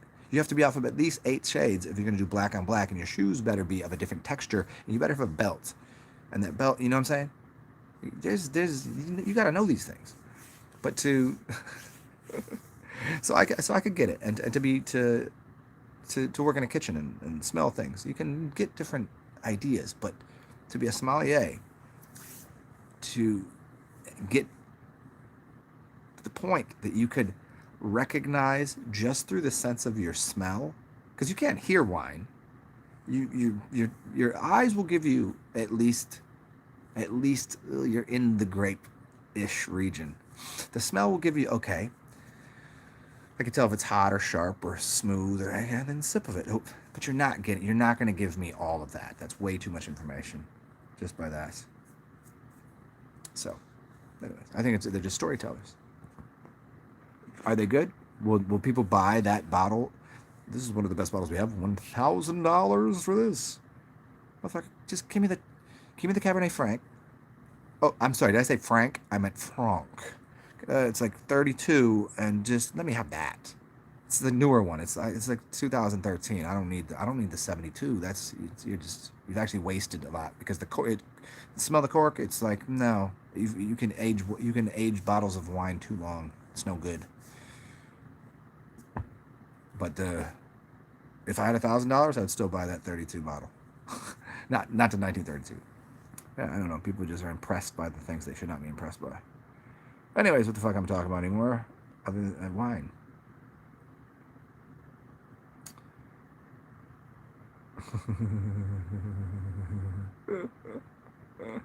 I know, thank you. You don't know you're alive until you're about 5 years old. Yeah, that's about 5 is where everyone starts. And that's a reason. So you know you're alive at about 5 because the pentagram, the pen, 5-pointed star, 5 years. Once you're about 5 years into life, that's why they send you off to school. I mean, that's why the church and state steals the child because they're like, okay, finally aware, get him out the fucking house. Don't let the parents have any capacity to treat it like a human. It's not welcome to the world, little human. It's give us this thing. We'll train it into anything we need it to be. But it starts with a pentagram, star. Why do you get a star in kindergarten? You've got a gold star. It's pentagrams. Gina, you quit smoking cigarettes? Oh, it's going to for a little bit. How long did you smoke, and when did you quit? Oh, Dave, the whole beginning of this video. Yeah, he had it. Well, he has it, but they're gonna let him out tomorrow. This is what they said. This is all like official fucking signed, dated by his fucking. It was on the news. Because we trust the news, right? His press, Kaylee, the press secretary, who is badass, by the way. She's bad. I don't care about if she's just acting. I don't care if any of that shit is real, or if she's responding to the news media, be like, you guys are fucking pieces of shit, and I'm gonna catch you. I don't know if it's all scripted, to what degree, but she's badass. I like her. If I had to vote, if I had to vote for somebody in a movie, like and to say she's a great actor, it'd be her. And if I had to vote for somebody in real life, I don't really like blondes. I like her. I would let her. I would let her take me out on a date. I would go out with her. I would definitely fuck with her. And I don't fuck with blondes at all. I would. She might be. The you we talked about this earlier. That chick, the press secretary, for Trump's administration, her. That's that's what I look like as a woman. Guarantee it. I don't know what her birthday is. I gotta look this up right now. You guys asked me earlier if me and her were. It would be unfucking believable. It would be indescribable. Not undescribable. Indescribable. Yes, that's what I look like a woman. Yeah, powerful.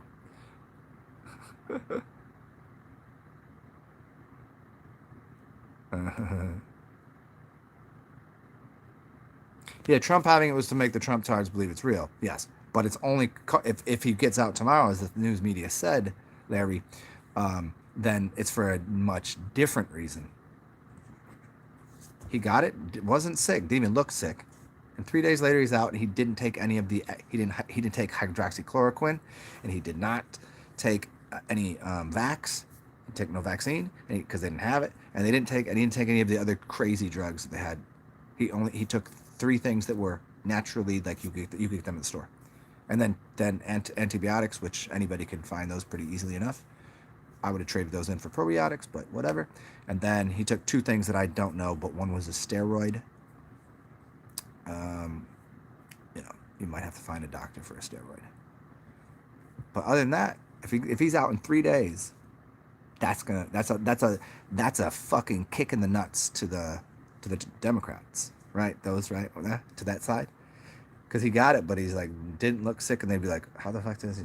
What? So he's out in 3 days, and it's just like I thought he was supposed to be. And he's supposed to die. I'm a stupid asshole. No. It strengthens the Republican Party in totality.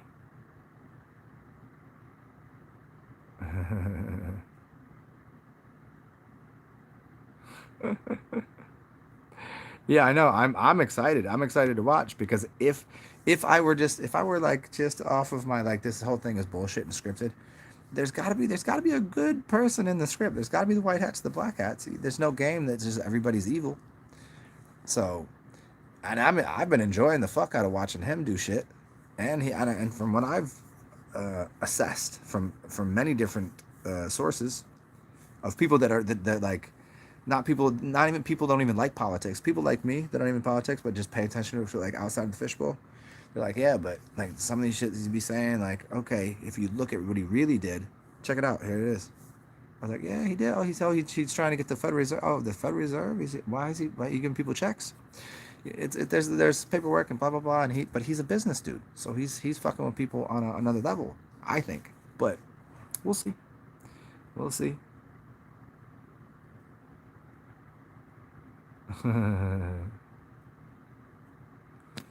Divine, is smoking breaking a fast? No, no, I don't think so.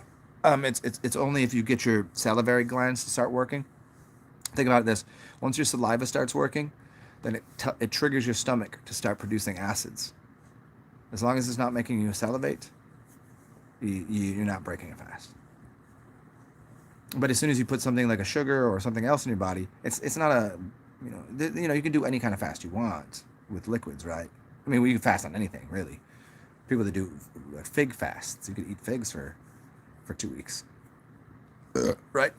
But if you're doing a proper water fast or urine fast or whatever, the only thing like once you put like a juice in there, it's not really turning off your salivary and your stomach acids.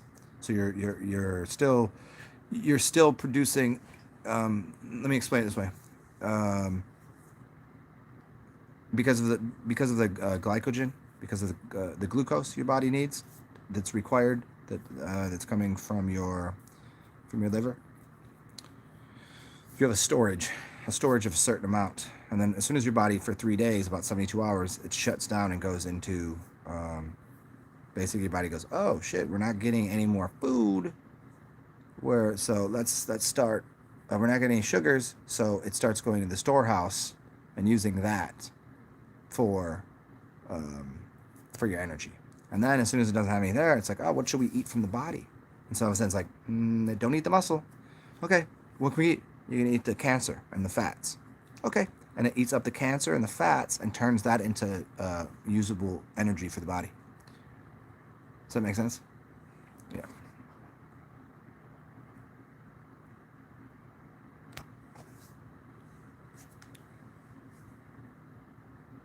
I don't remember. I don't know that story. Jesus in the fig tree. I remember he was mad at the money changers. He might have been mad at the fig tree because it's a symbol of creation. It's testicles. Figs grow, and it's two testicles with seeds in it, and it's good for fertilization. And also to him, he was mad at the fig tree because he would look up, and he would just want to suck on him because Jesus was a fag. I mean, the first part's true. I don't know if Jesus sucked the balls, but hey, divine. It's not really gonna ruin your fast too bad. If you're salivating, thinking it's got to be like a full on. Yeah, as long you'll know if your stomach acids get turned on. It won't necessarily get your entire system charged back up and saying, hey, break the fast. It's not doing that. You'd have to put something in your stomach and something needs to occur. I don't know what the exact actions are that occurs that turns other things on in your system, but no. For me, after 14 days, I was what I did. I used to cook for people. After about 10 to 14 days, I started cooking, and the aroma. That's all I needed. It got me going. Yeah, he was a fag. he's like, look at those balls. I just want to suck them.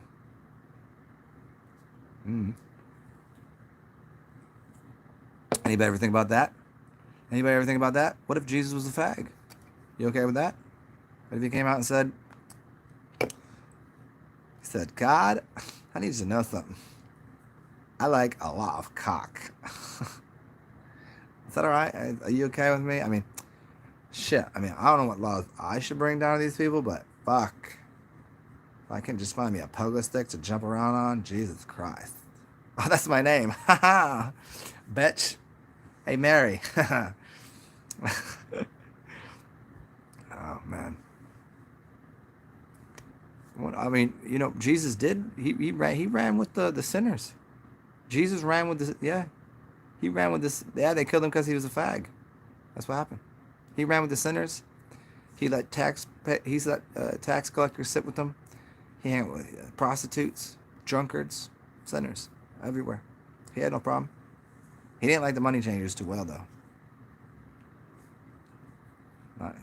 He'd have dinner with them, but might have something to do with that guy that got paid all them coins to snitch on his ass. He said, don't tell anybody our little secret, our dirty little secret that we like to, right in poopers. This is why Jesus was.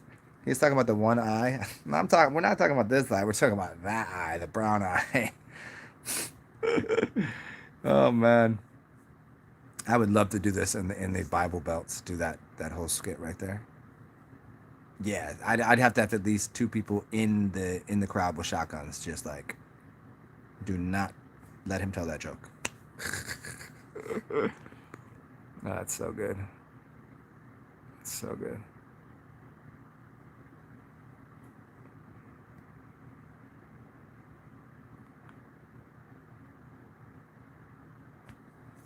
Not exercise at all. Not good for me. It has bad vibes. Yeah, exercise is a whole. It's a whole thing. I mean, I don't like exercising in the form of jogging. My exercise comes in. Yeah, some things I like. Sometimes I like to stretch. Sometimes I like to go and take a run. Sometimes I like walking. Sometimes I like playing. I don't know. The whole weightlifting shit to me seems so weird.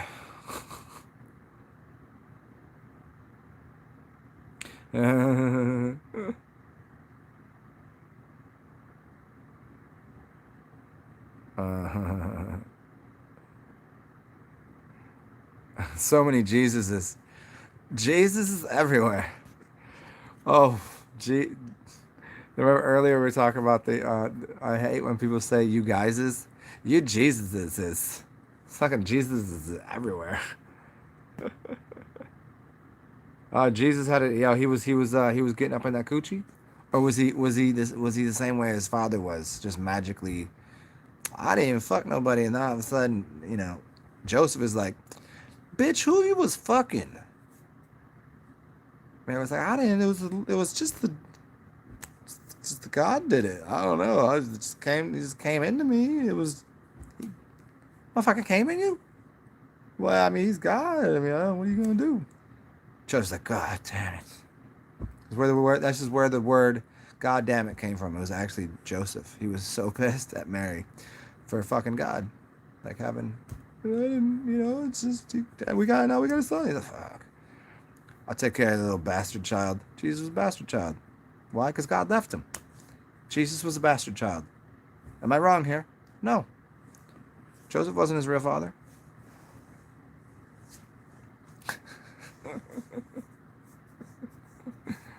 Oh, this is good. This is good. This is good. This is gold.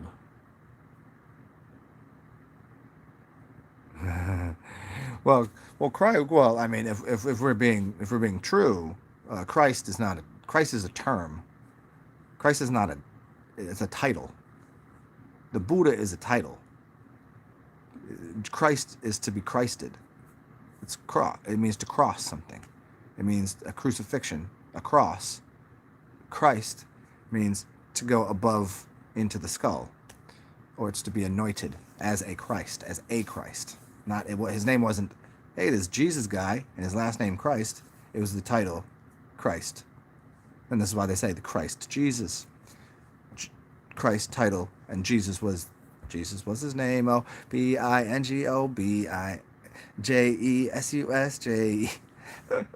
And Jesus was his name. Except they got the spelling wrong, because the spelling actually was Yahweh, but they got the spelling wrong because it comes from a Greek term, Iesus. I think that's the right spelling, which means healer, meaning man healer. If you ask the Egyptians, they would call them Swinwits, SWNWTs, because only the women were allowed to do healing. And so the Iwis are this were the Greek ones, were the women healers. But then they would put US on the end, and that denoted man. So Iwasus. That was his original title in the original book. And they got translated so many times. And was it a he? Did he exist? Or was it just an allegory for the sun god? Yeah. So who knows? Who knows at this point? Who knows anymore? Fucking whatever.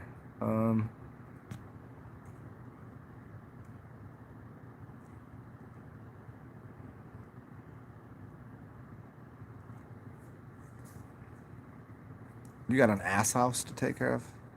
I love when people put ass in somewhere. You can always say, "You have an ass what? A big ass house?" It's always where you put the comma. It's where you put the comma.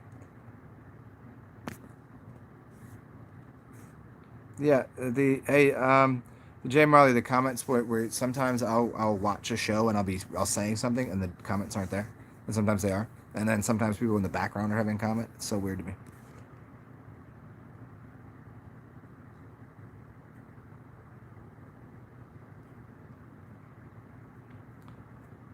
Yeah.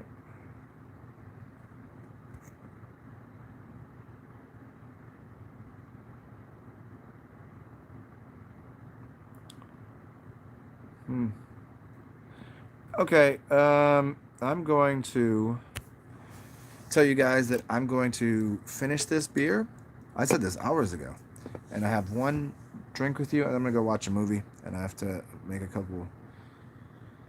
couple texts to people, and yeah, let me go. I gotta go piss. I'm gonna go grab a drink, and then I will give you guys 10 more minutes, and I'm gonna get out of here.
Okay, well, cheers, everybody. If anybody wants to join me for a beverage, it's my little Mexican wrestler guy. Some mi campo. Salud.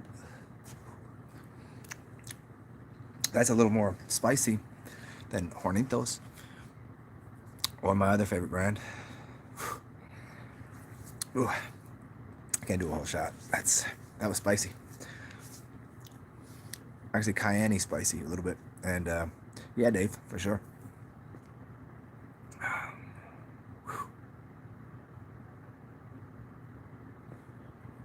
Well, I'm glad you enjoyed Super Champion. You got between 3 hours. I did a good couple hours of comedy in there.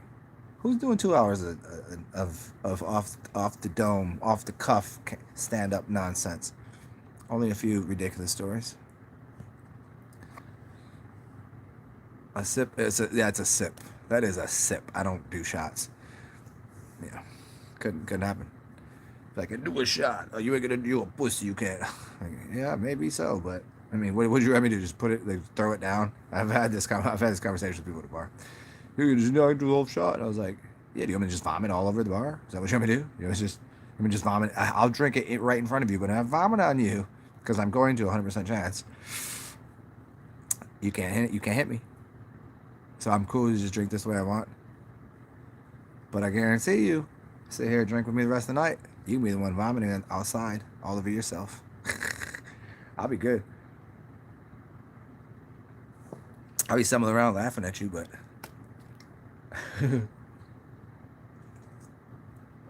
oh, mi amor.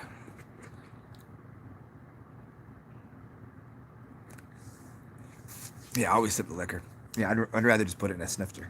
But if I ask my bartender to put it in a snifter, they always way over pour, and I don't need that. I try to do no shots. As the night moves on, there's a possibility I can throw a shot back. But yeah, depends on what it is. Like I could probably do like Fireball or something. In fact, what happened to? I mean, why did we replace Goldschlager with Fireball? What a downgrade! Remember when Goldschlager used to actually have gold flakes in it? Remember that? What the fuck happened to those days? Then they put some fake gold flakes in there. Stop all that bullshit. Give me the good stuff. That's what you know what? That's what I need to find. I need to find who's got the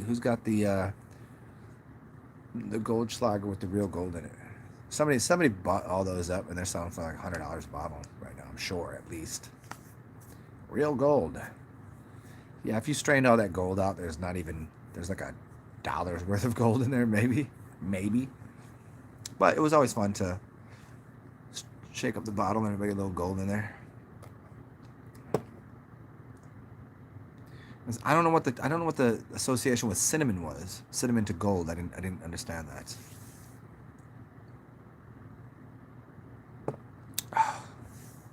I don't know if I'm gonna get mi campo again. Not a big fan. I've had it before and I liked it. Ugh. I'm gonna go back to my old standard Hornitos. There's a couple others that I like. It's all comparable.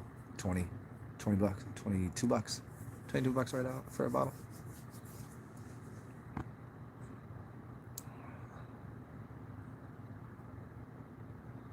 Cause cinema. Your gold's a lot of Rumplemints. Oh, dude, hey Jay, I did for a bit Rumplemints. I like Rumplemints because at the end of the night, if you're about to go home with some chick, right? Obviously, I mean, who's bringing toothbrush out? There's no way you out drinking, just breathing all heavy, and you don't have a little bit of fucking hot breath. So like, let me get some of that. Let me get that minty peppermint schnapps there. You know, let me get the Rumplemints. Wash out. You good? Oh, you good? You good now? Minty fresh, good to go. Yeah, that's what it's for. Everybody knows. If the last shot of the night, if you're getting laid, is got to be a shot of Rumplemints. That's gonna be good for you. As a bartender, I don't know, who orders rumplements. The person getting laid. That's who.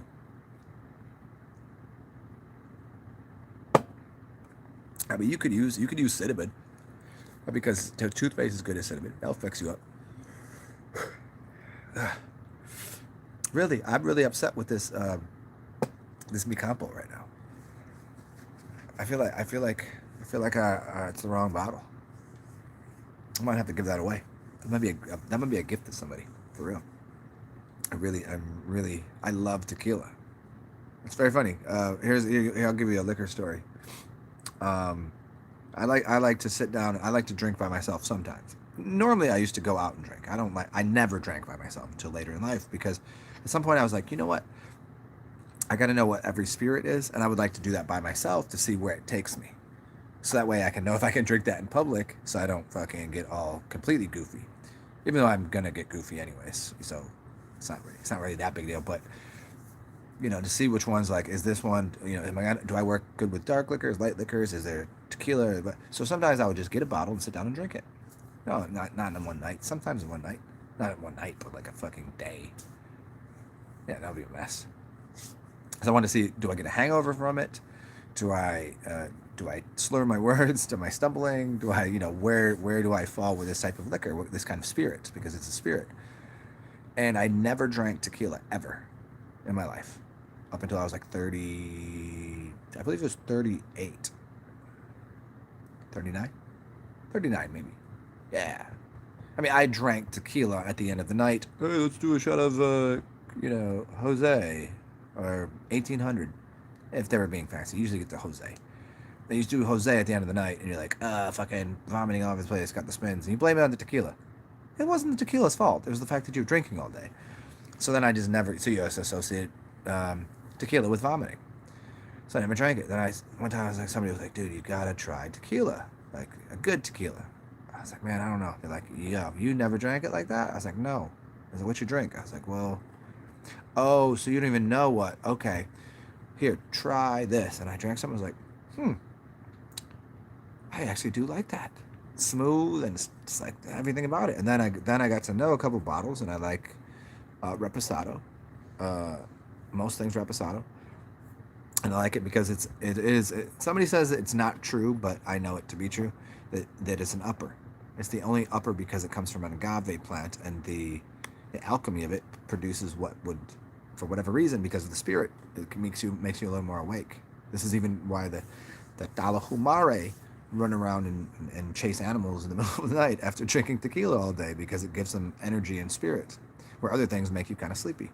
It's a depressant. It's the only thing that isn't a depressant. That's why people get wild on tequila. Fiery Mexicans, man. You know what I'm saying? So yeah, and I got to know tequila. But I would sit down with different kinds of bottles. All kinds of beers, all kinds of wines, I don't know, rum. I mean, I like Hunter S. Thompson, but Rum Diaries, man, I don't know. And I'm pirate I guess, but. And there's some mixed drinks that I love with rum, like a dark and stormy. I really enjoy that. It works well with me. But just rum by itself, I've had some rum nights. Not too bad, but it has a totality. Vodka works. Gin I used to drink. Gin is fun, but there's too many spirits in gin. It's actually a genie. So you crack open a bottle of gin, and it's got botanicals for years, for days. What did you say? You said Cali, I guess? Call, I guess? What? Pariata? That's Halloween?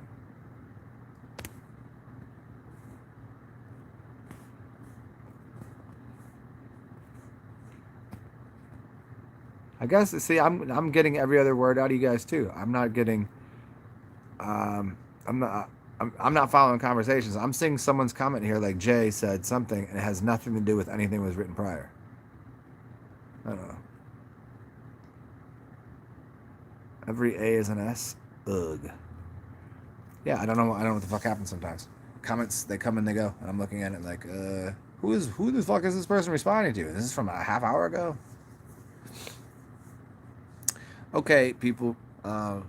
It's been fun. I'm about to go watch a movie. I think I'm gonna watch They Live, and there's a possibility I'll watch White Man Can't Jump. I don't know. We'll see what's available.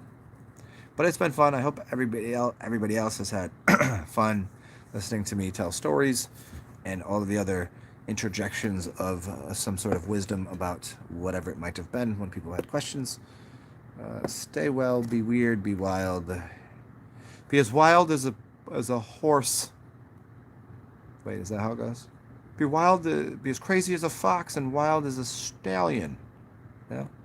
Is that how it goes? I don't even fucking know how this works. I don't know. I don't read. See, I can't read poetry.